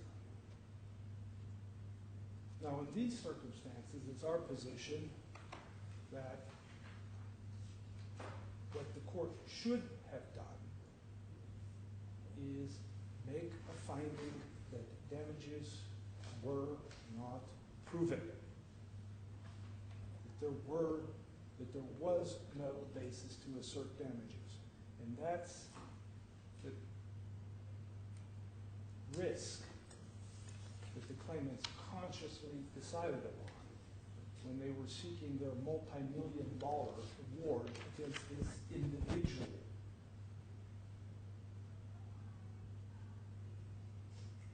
I can't explain to my client how this number was calculated.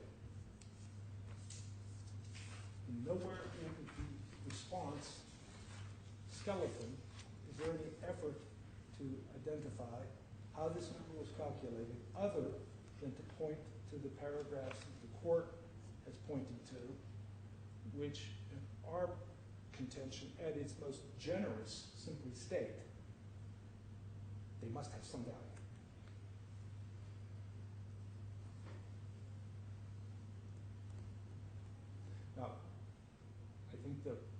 But property. nobody's suggesting it was calculated, or that that was the appropriate basis. If you go back and look at what the judge relied upon, he referred to the principles that were set out by Mr. Justice Arnold in Force India at page 300, paragraph 386.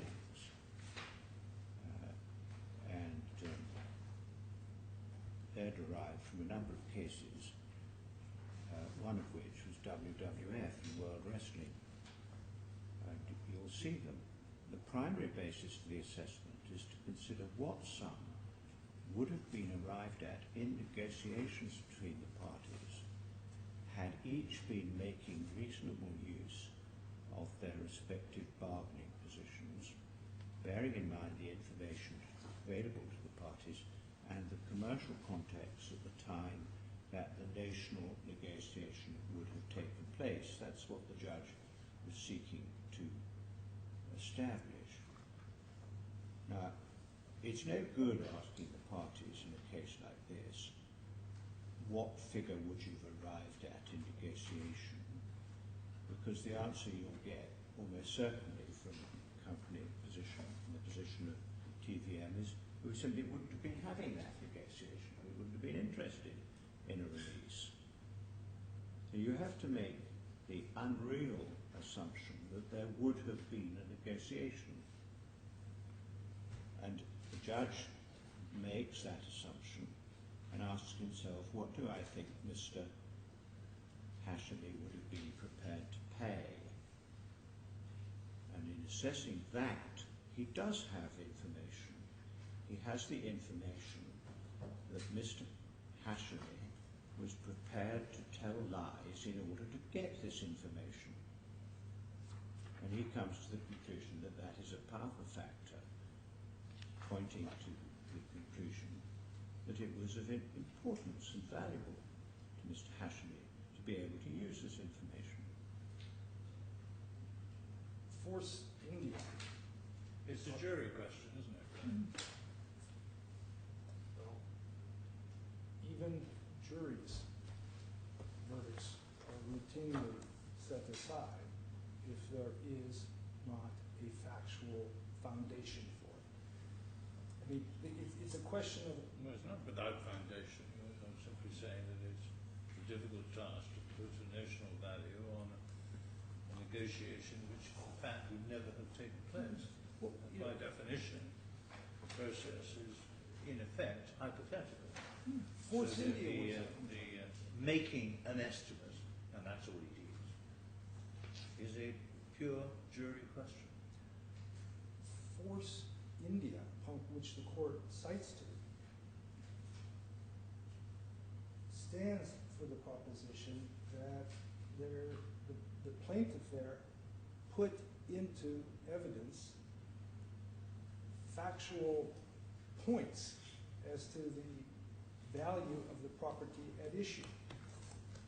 It put that into the record, what specialists were involved in preparing it, what their hourly rates were. The court calculated damages based upon likely time estimates, hourly rates, as to what a potential competitor would likely be charged, and added a premium. And the point is, you're correct. This is always, Rothenberg is always a theoretical calculation in the sense that it's what a putative willing purchaser and a putative willing seller would pay for this to be licensed. That is always the case when we're in these circumstances. But when the courts look at those circumstances, they are guided by either royalty rates or value estimates or the cost of creation, prior licensing agreements, some data points, and the very case that gives rise to this concept stands for that proposition. And then the general tire and rubber case, which we cite at tab 3, indicates that, yes, damages must be assessed. But in such cases, it is for the plaintiff to reduce evidence which will guide the court. Now, what we come down to is we have these two paragraphs. We contend that that's not a valid basis upon which to assess or calculate damages. We contend that it's completely arbitrary, that there's no way to assess it or review it.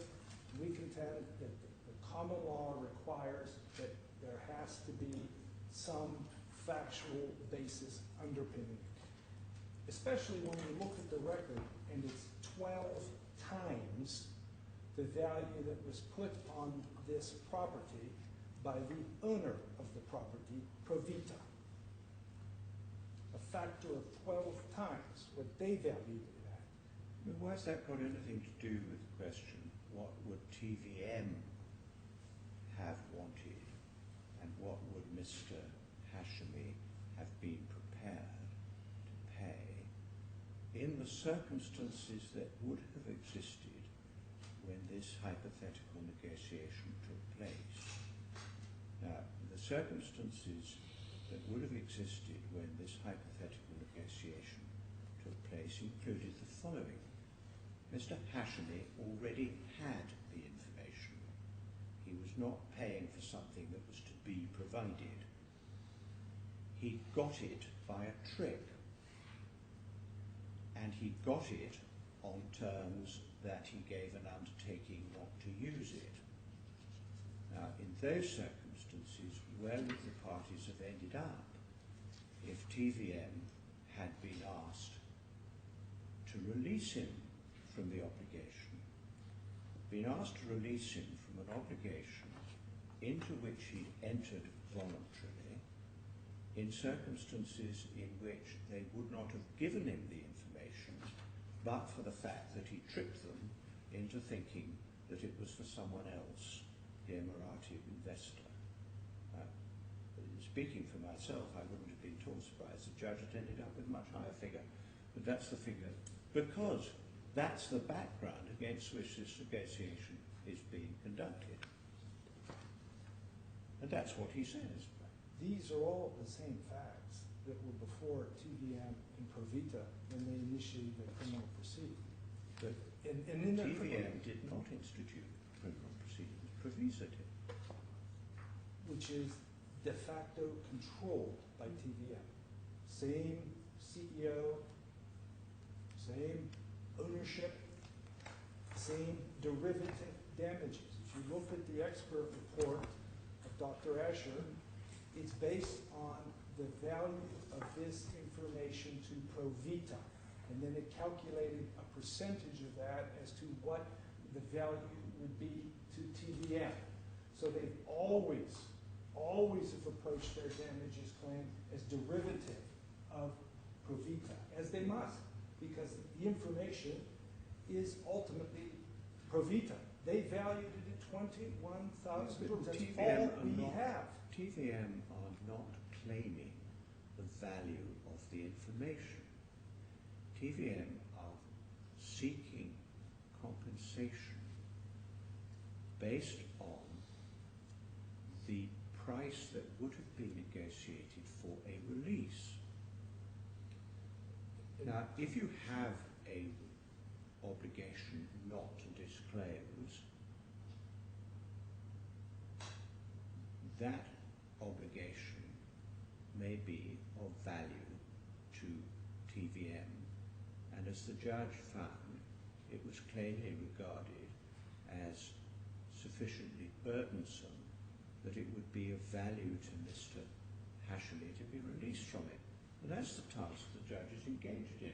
He's not valuing the underlying information. He says so.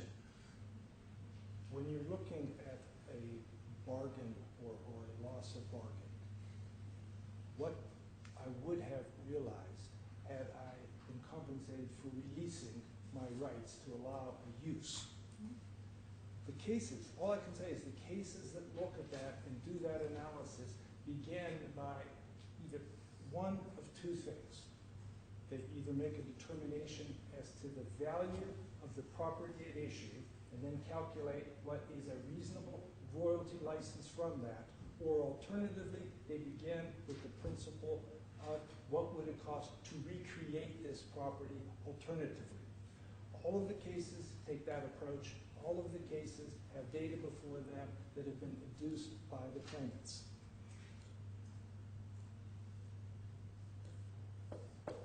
This case doesn't. And the parties were clearly before the court and could have provided that information.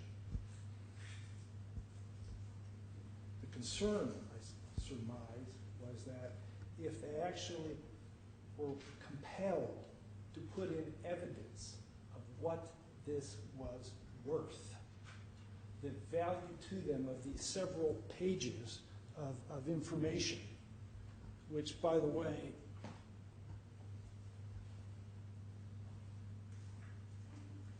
what we're talking about were 3 pages.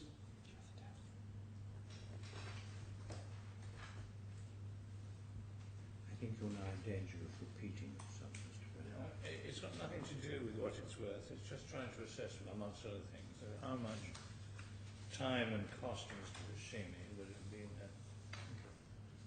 reflected in the advantage of obtaining a release. Well, I'm respectful of the court and the issues, and I certainly don't want to repeat myself.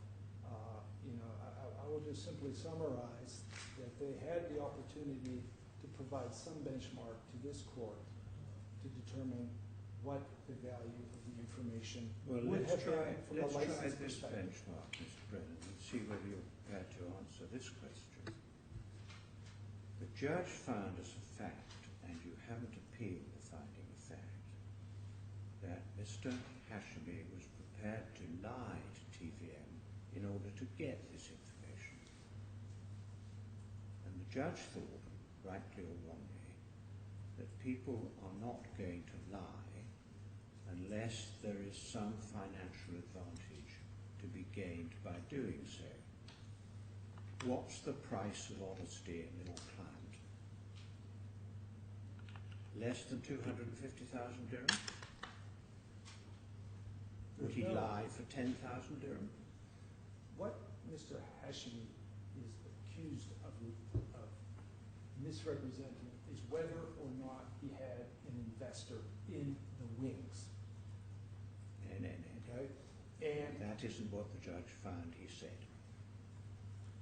He said, the judge found that he lied when he said he was representing a wealthy Dubai family, UAE family.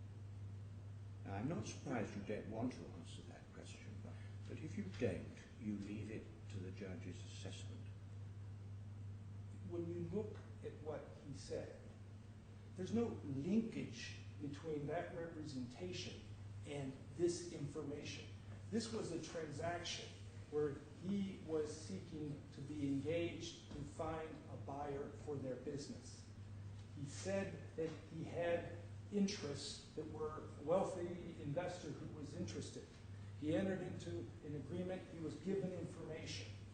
Now, there's no quid pro quo for that. So, I mean, as far as that having any value, or I just, it doesn't. You just don't want to answer the question, and I can understand that, Mr. When I'm Brennan. I'm just saying it doesn't. Because you won't answer it, we're likely to make up our own minds. It doesn't reflect the reality of that transaction.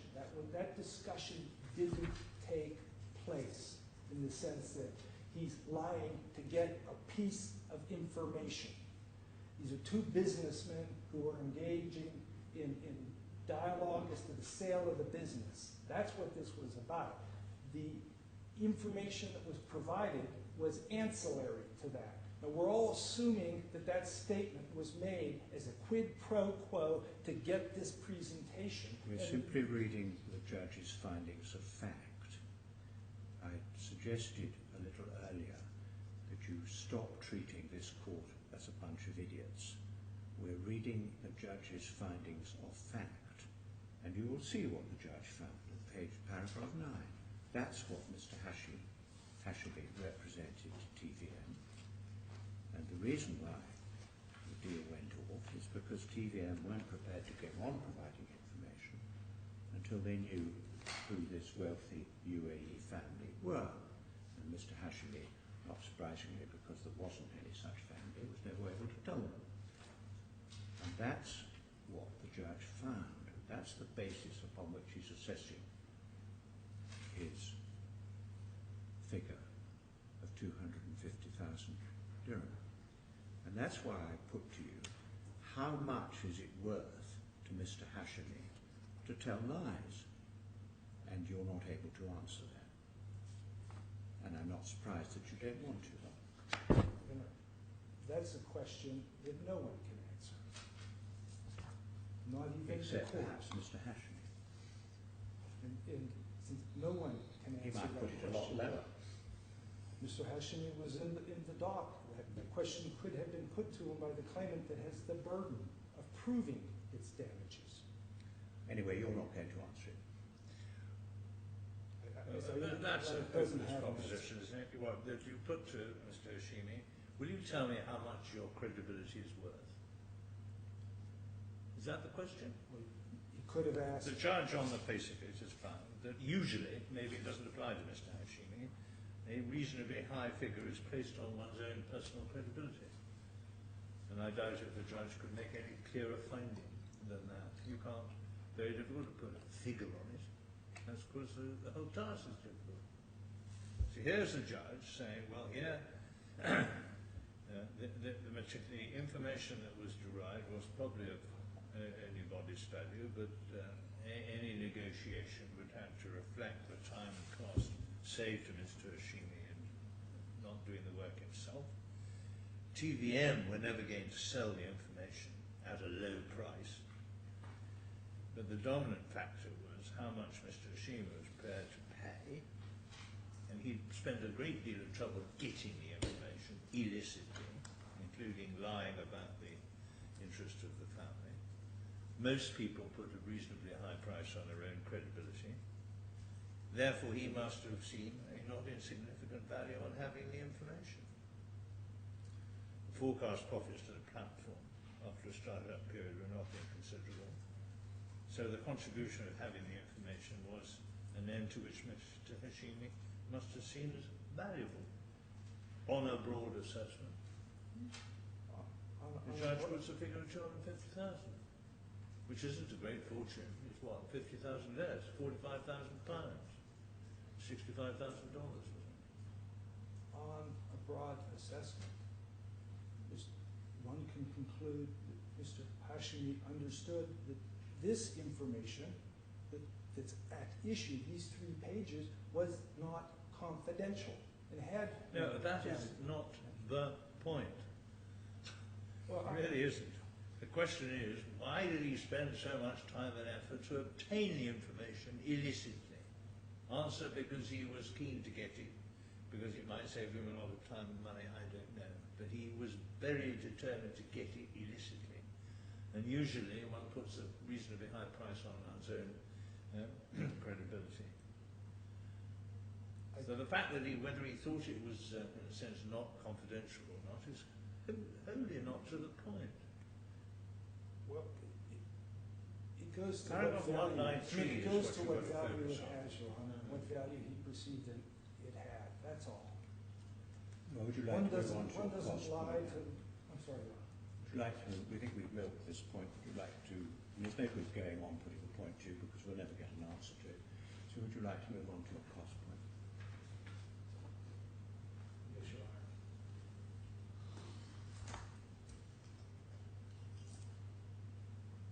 When making an order for costs, the court was required by DISC Rule 38.8 to give regard to the circumstances, including the conduct of the parties. And the conduct of the parties, and that's Rule 38.8, and the conduct of the parties includes 38.94, where the claimant was succeeded in his claim in whole or in part, exaggerated his claim. Now, in issuing its cost award, the court made the statement to exclude costs associated with Dr. Asher's preparation. But the court did not give consideration to the impact of the gross and pervasive exaggeration of the claim upon this case. The court ultimately awarded less than 1% of the amount claimed by claimants in their particulars of claim. Approximately $67,000 US versus $29 million US that was initially claimed in the particulars of claim and in the petition for default that was entered when there was a service issue relating to Mr. Hashemi, which was subsequently reopened. Now,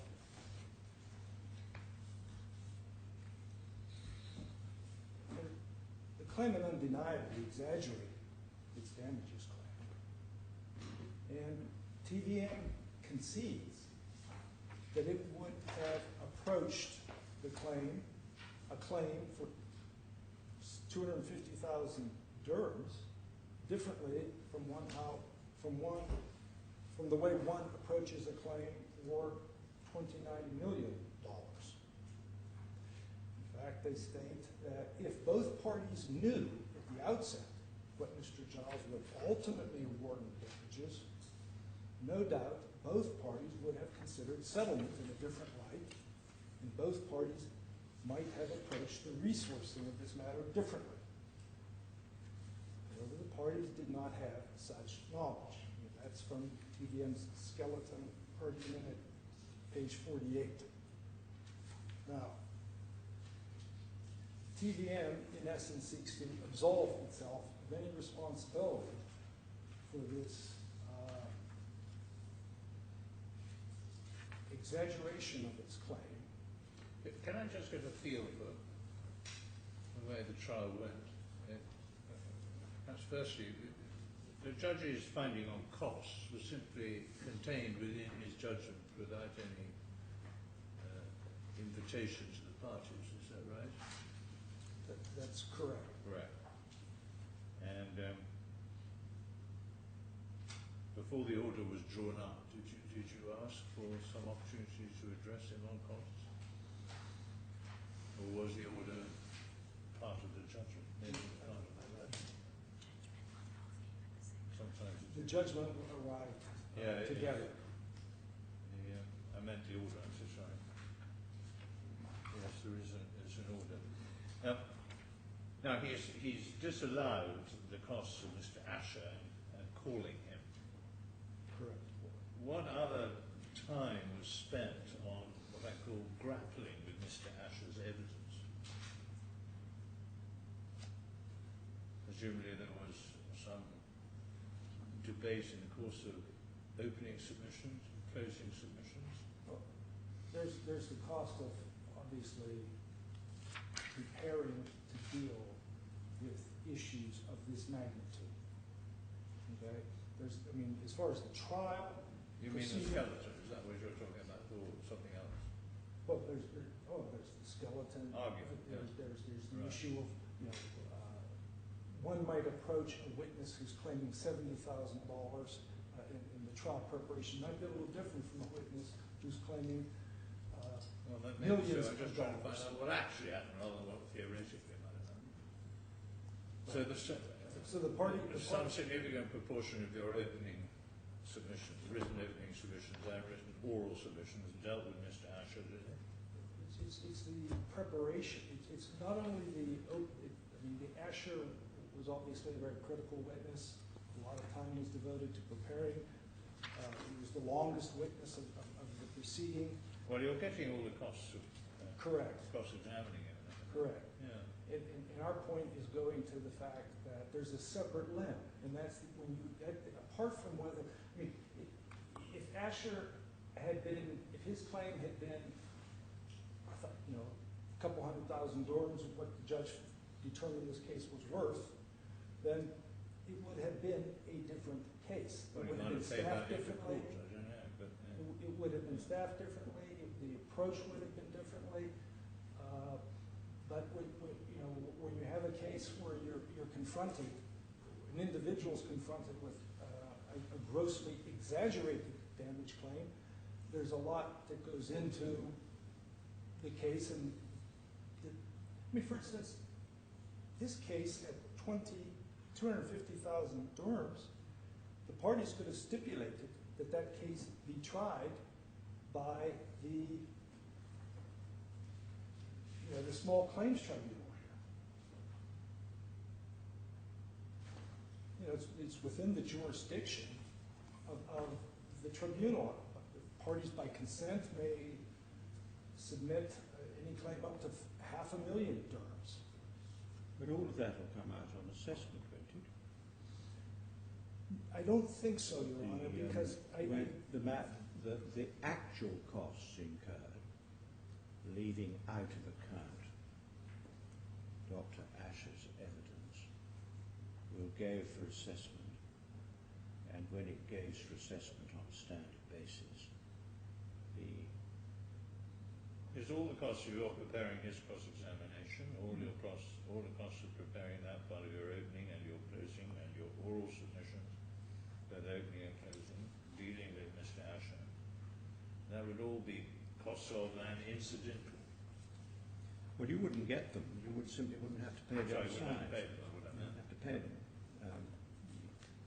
You wouldn't get them. But the exaggeration. if it said that it was unnecessary, for example, to have 3 counsel and a full-scale DIFC CFI hearing for a claim which is only worth 250,000 dirham, then that's a matter for the taxing officer on an assessment.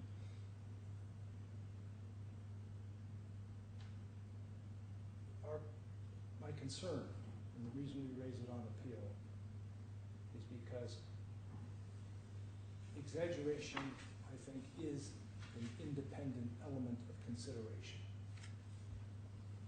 And it's not specifically addressed in the court's determination. And the court seems, in my view, to be taking a fairly narrow approach, where only the effort immediately focused on the preparation of this witness is being excluded. Now, if this witness had made a reasonable claim for damages, which had been, or a more reason, which had for some other reason been completely disregarded, we would be getting that same relief.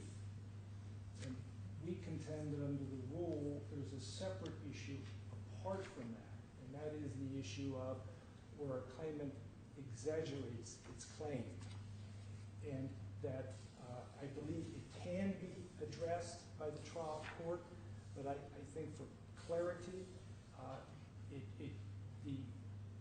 whatever judgment that this court issues, I think should specifically address that the exaggeration of the claim is an issue to which we are entitled to consideration, independent of whether or not Dr. Asher's testimony is stricken and the work that immediately relates to those issues.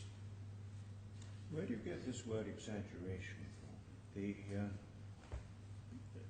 remedy for a party against whom an excessive claim is made is to make a Part 32 offer. You never made a Part 32 offer. If you had made a Part 32 offer and they had refused it, you would have been entitled to all your costs on an indemnity basis from the date of refusal of that offer. You chose not to make a Part 32 offer.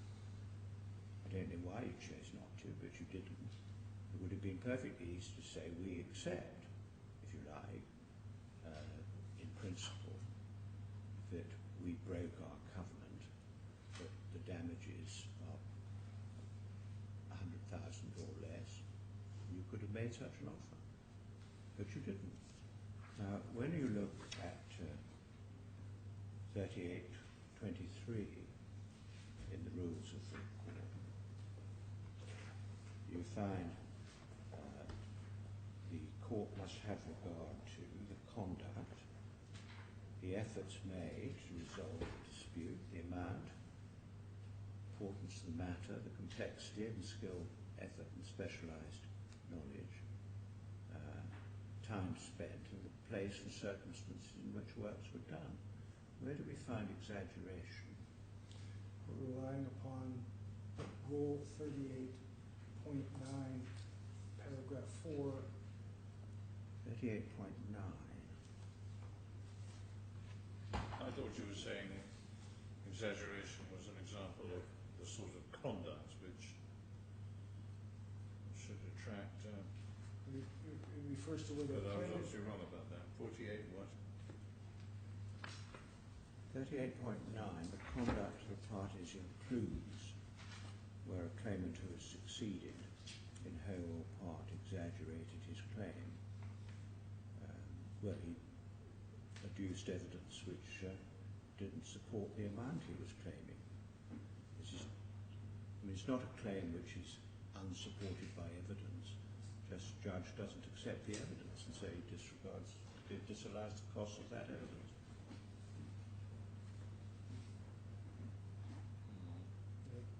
Whether a claimant who has succeeded in his claim. So this part 4 assumes that the claimant has met its burden, assumes that it's succeeded. It relates to whether in fact he exaggerated his claim. And when one claims $29 million and is awarded $70,000, that is an exaggeration of the claim.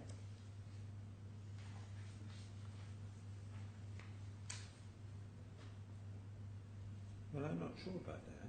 The claim is the same claim. It's a over-optimistic valuation of the claim, but it's the same claim.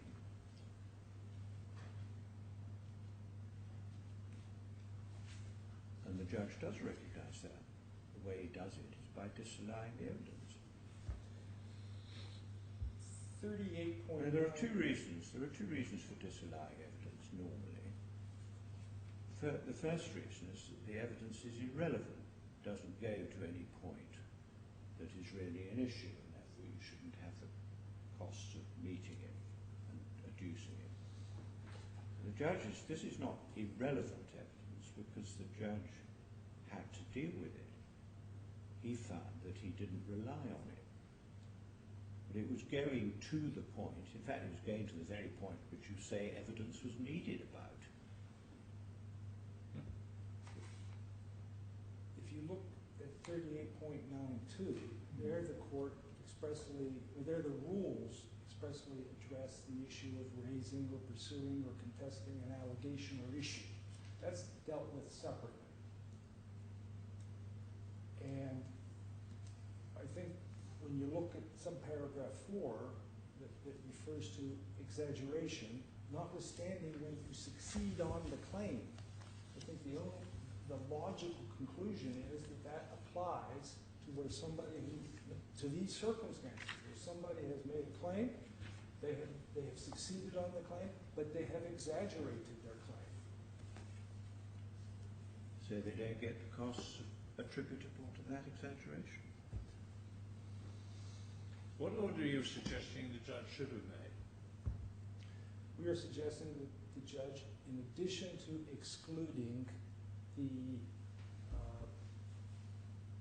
costs of Dr. Asher, there should have been a finding that 38.94 is applicable.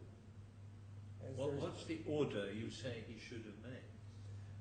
The parties, when submitting their detailed cost assessments, should address and take into consideration 38.94. And that will be a specific matter for the assessment of the trial court. The judge doesn't need to make that order. The taxing officer necessarily take into account whether costs were unreasonably incurred. Now And the taxing officer can be asked to consider the question whether you really need three counsel for what ended up with a $68,000 claim. This is a specific consideration. But I mean, It's a mandatory that's a consideration. task which is going to pose an intolerable burden on the registrar to actually effectively go through the whole history and content of this case in order to assess a level, if at all, of any exaggeration or improper exaggeration of the claim. I assumed you were going to say, well, it's my submission that the order should have been no order as to cost or something like that. But you're simply asking for a direction that the taxi master should pay attention to one of the rules. That I can't quite see the point of. So there's no confusion as to what we want. I mean, if successful on our liability argument, of course we want our costs. If we're successful. Sorry, I couldn't quite hear that. With respect to costs, and I'm addressing your point so that there is no confusion as to what the claimant is looking for on the issue Well, of that's what costs. I'm asking for. If we are successful on liability, we want our costs. If we are successful on damages, in the sense that there is no basis for the award of damages. Assume you're, for the moment, purely for the moment of argument, that your appeal fails on the issues that you've raised, and the only live point at the moment is costs. What is the order you are saying the judge should have made in the light of his judgment? It's that the evidence of exaggeration was of such a character and of such a nature that it took what was a small claims court proceeding and turned it No, I'm into not asking for an explanation of how you get there. Just tell me what order you want. each party bears their own costs. It's like extracting a tooth, isn't it? I think that's a point I suggested to you, which you seem to have picked up and run with. Don't for the moment think that that was anything other than... What you want, and you don't, I don't think we find this anywhere in your notice of appeal or anywhere else, but what you want is an order that each side pays the same costs, isn't it? That's correct, Your Honor. On this issue.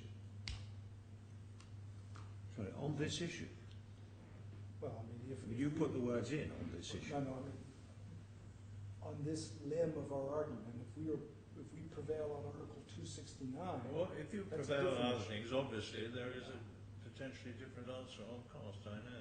I just wanted to be clear so that there would be no confusion Right. that I engendered.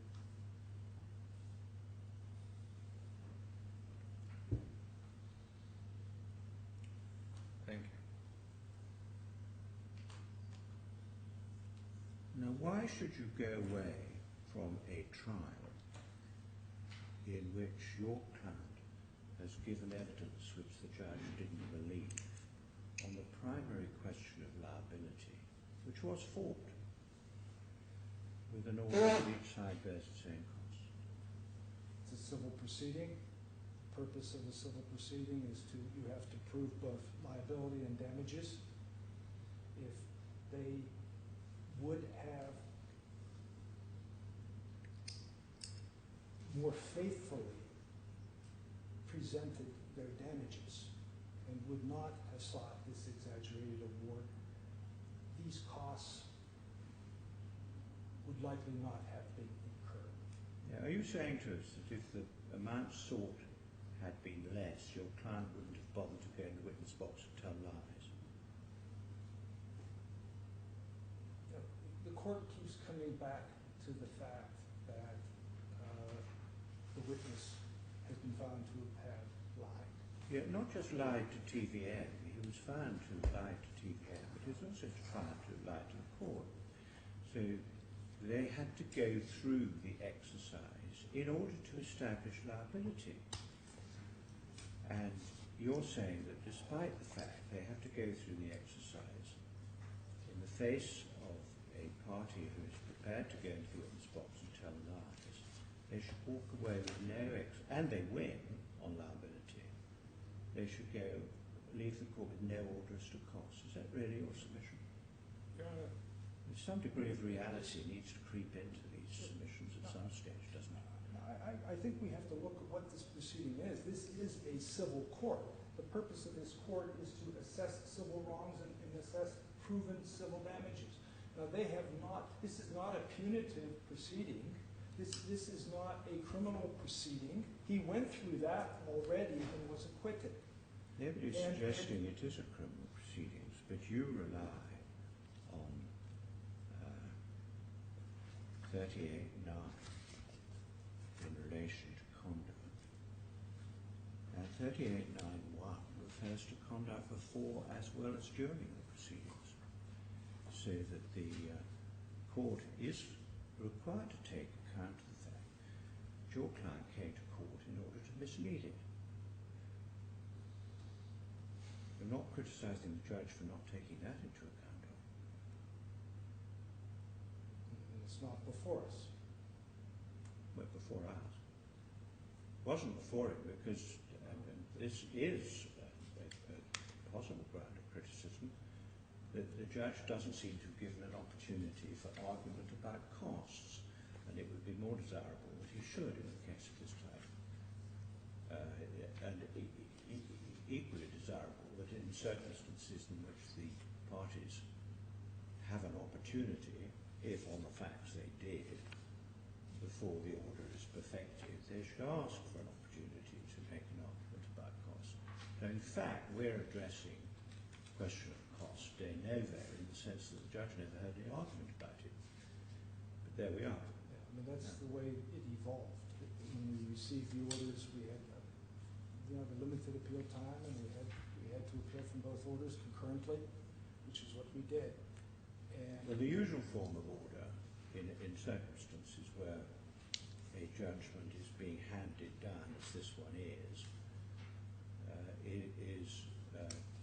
to say something like this: my present view is that the right order for costs is such and such, subject to any representations that may be made to me in writing within 14 days, or whatever. That's the usual way of dealing with this, but the judge didn't do that. And the effect that he didn't do that is that in order to have an argument about costs, you have to come to the Court of Appeal, simply because the argument hasn't happened anywhere else. where the court identified one factor that was worthy of assessment or adjustment. Our situation was such that, unless we appealed from that and indicated that we think there is another factor which must be specifically addressed, the exaggeration factor, we thought it appropriate to raise that factor. I understand that the issue, that there's some overlap, perhaps, between the two, but in the timing of the appeal, but there you have it. That's where we are. Well, where we are is, having heard the argument, we have to decide what the appropriate order for costs is in circumstances where the judge's order was made without having heard the argument. Correct.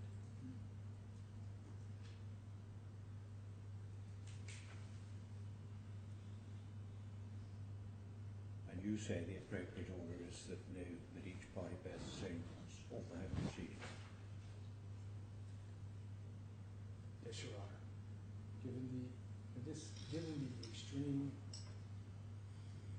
exaggeration from the inception of this case as to what the value of this property is. What was being claimed when the case actually started in court? I appreciate that the particulars of claim Came down to 4 million. came down to about 4 million. That's correct. And when did that happen? I believe that was reflected in approximately a month before the chronology. The expert filed several amended witness statements, expert reports.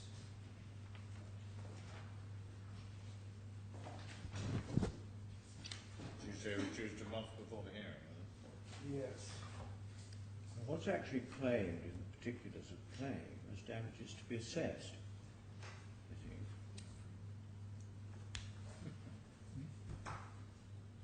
Which is what you ended up with. No.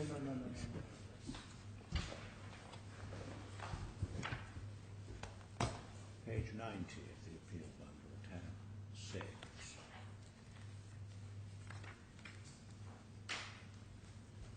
What we have is, So you haven't got a figure in the particulars of claim. Where do we first get a figure that the parties are actually asking for?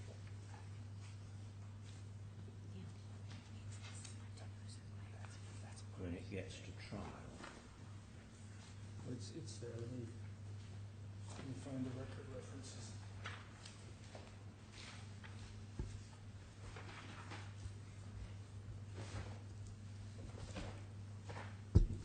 So the judge at 181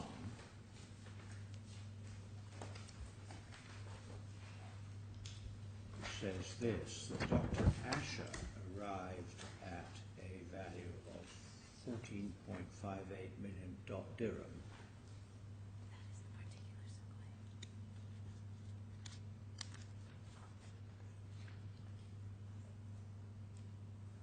At paragraph 28 of the particulars of claim, which is in the appeal bundle, tab B, page 25, page 90, appeal bundle, page 90. It is stated that in the circumstances, such damages will be a matter for expert valuation, but are anticipated to have a total value in a range of 89 million to 121 million AED, US dollar 24 to 33 million, with a central value of 105 million AED, US 29. Well, that's not actually the claim, is it? That's simply the anticipated value. By the time it gets to court, Dr. Asher seems to be fixing on 14.58 million dirham, according to the judge. Correct. In the statement of particulars, it was 129 million claim. In the motion for default, which was withdrawn, it was relying upon Dr. Asher's report of 129 million. In the as the case got within a month of trial, it was reduced to, I believe, 10.1 million. And then subsequently, the expert reduced it to 4.1 million. Dirham or dollars? Dollars.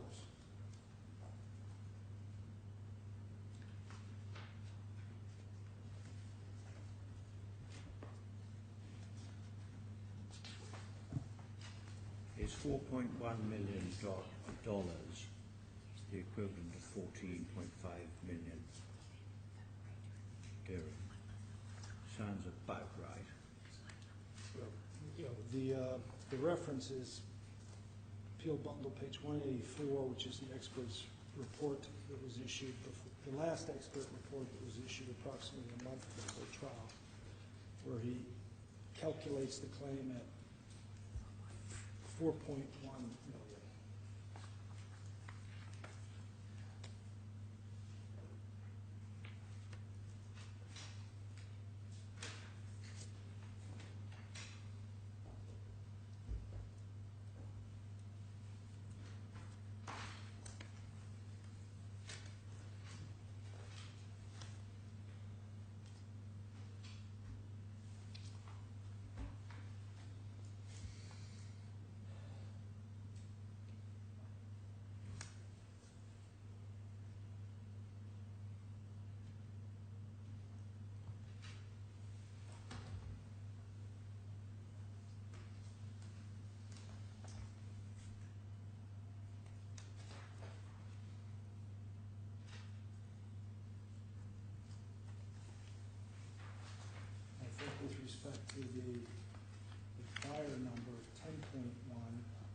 was reflected in the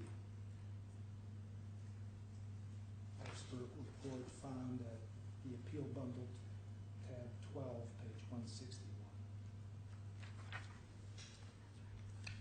By the time you get to the 12th of February 2014, you can see that the highest they're likely to establish through their expert witness is $4.1 million, or as the judge put it, and I assume it's the same figure, 14.58 million dirham. That's correct. So that's what the position was when this matter came to trial. That's correct.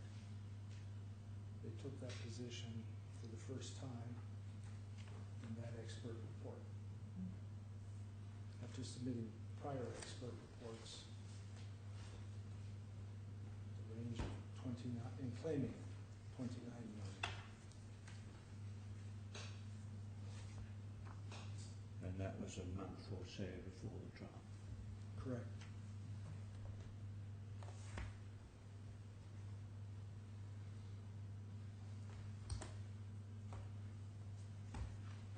And this trial took 3 days? 2.5 days. I think the third day was argument, morning.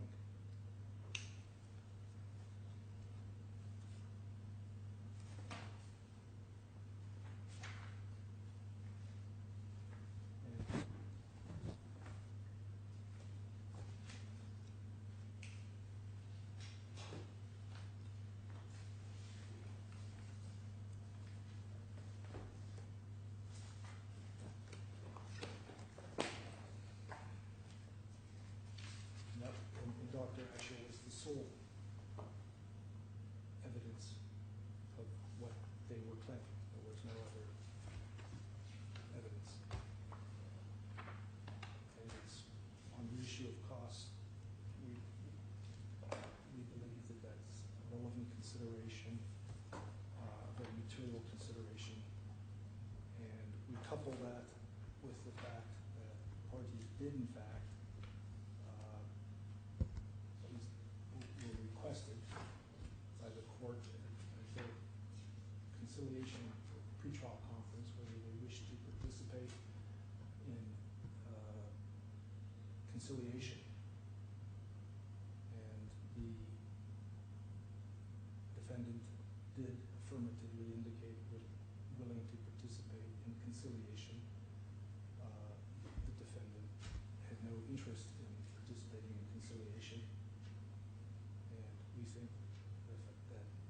that scenario of a very crushing damages claim that ultimately proved to be unsustainable, the reduction at the eve of trial, but nonetheless still a very crushing damage claim, coupled with the fact of refusal to participate in any conciliation.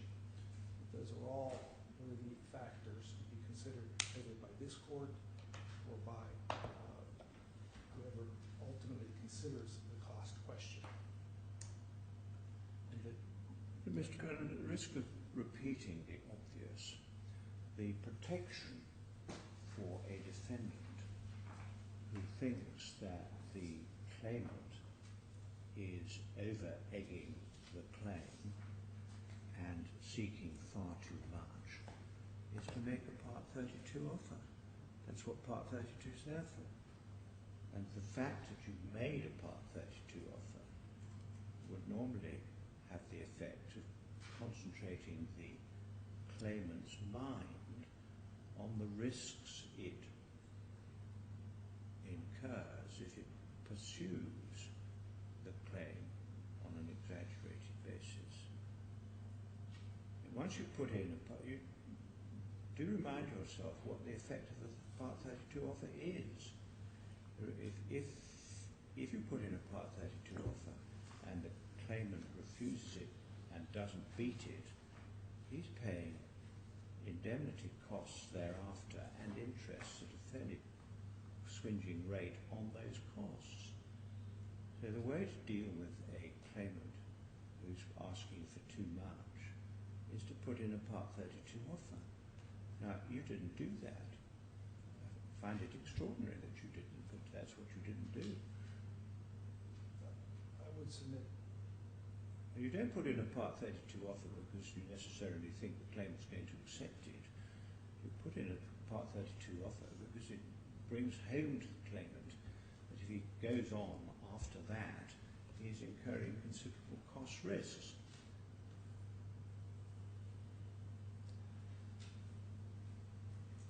The fact of exaggeration and the provisions in the Rule 38.8 and 38.9 are not predicated on exercising the offer. They're independent considerations which the court's entitled to. You have to look at the rules in the round, and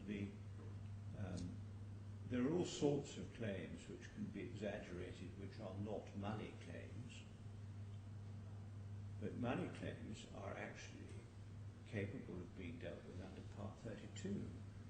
And a party who doesn't take advantage of Part 32 and then comes to the court and says, oh, this litigation should never have happened because this is a wildly exaggerated offer, has only himself to blame. He hasn't taken advantage of the rule, what the rules enable him to do. And we have no explanation for that. Just as one must look at the rules in the round, I think it's fair to look at the circumstances in the round as well. And this is a circumstance where the litigant had been, in the eyes of a concurrent court in the UAE, vindicated of any wrongdoing, both criminally and civilly. Well, we've been round all that I understand before, Your Honor, and if there were any force in it, one would have expected you to put in a 269 defence, but you didn't choose to do that either.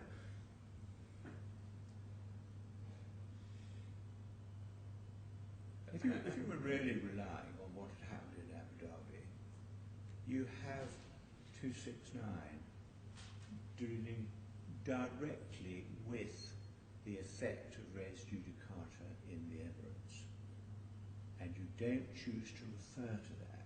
Now, whether or not it would have done you any good is another matter, but you just simply didn't choose to refer to it.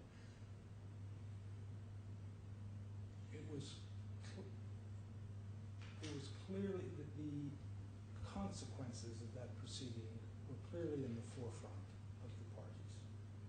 They were clearly raised by us, they were clearly discussed. Yes, Your Honor, we did not specifically reference Article 269. I'm simply explaining the fact that you have somebody who's been acquitted, he had his passport taken for 7 months, he was subjected to the criminal courts and the civil claim and was found not guilty of any wrongdoing. And in that context, to acknowledge liability and make an offer, one has to consider that as to whether or not that was reasonable or unreasonable. But at the end of the day, that issue of exaggeration still does not go away. One's conduct in that circumstance is the exaggerator is not relieved.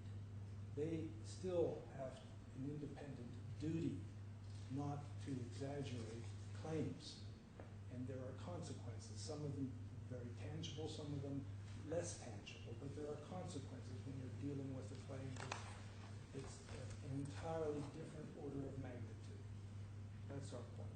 Do you have a figure for your costs up to the end of the trial?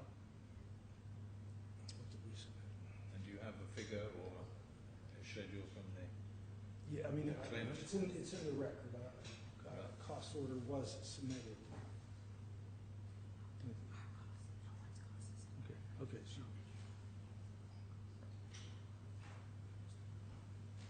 Costs haven't been assessed yet. in the record, their costs are in the record at the appeal bundle. You have a schedule, no doubt, of what you say your costs are. And presumably you received one from the claimant. Can you just give me a broad figure of what we're talking about in terms of money?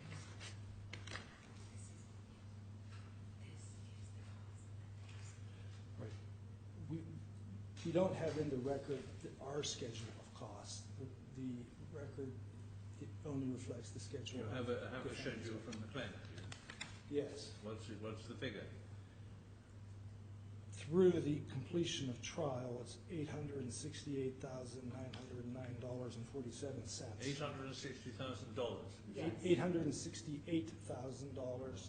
$868,909. Right.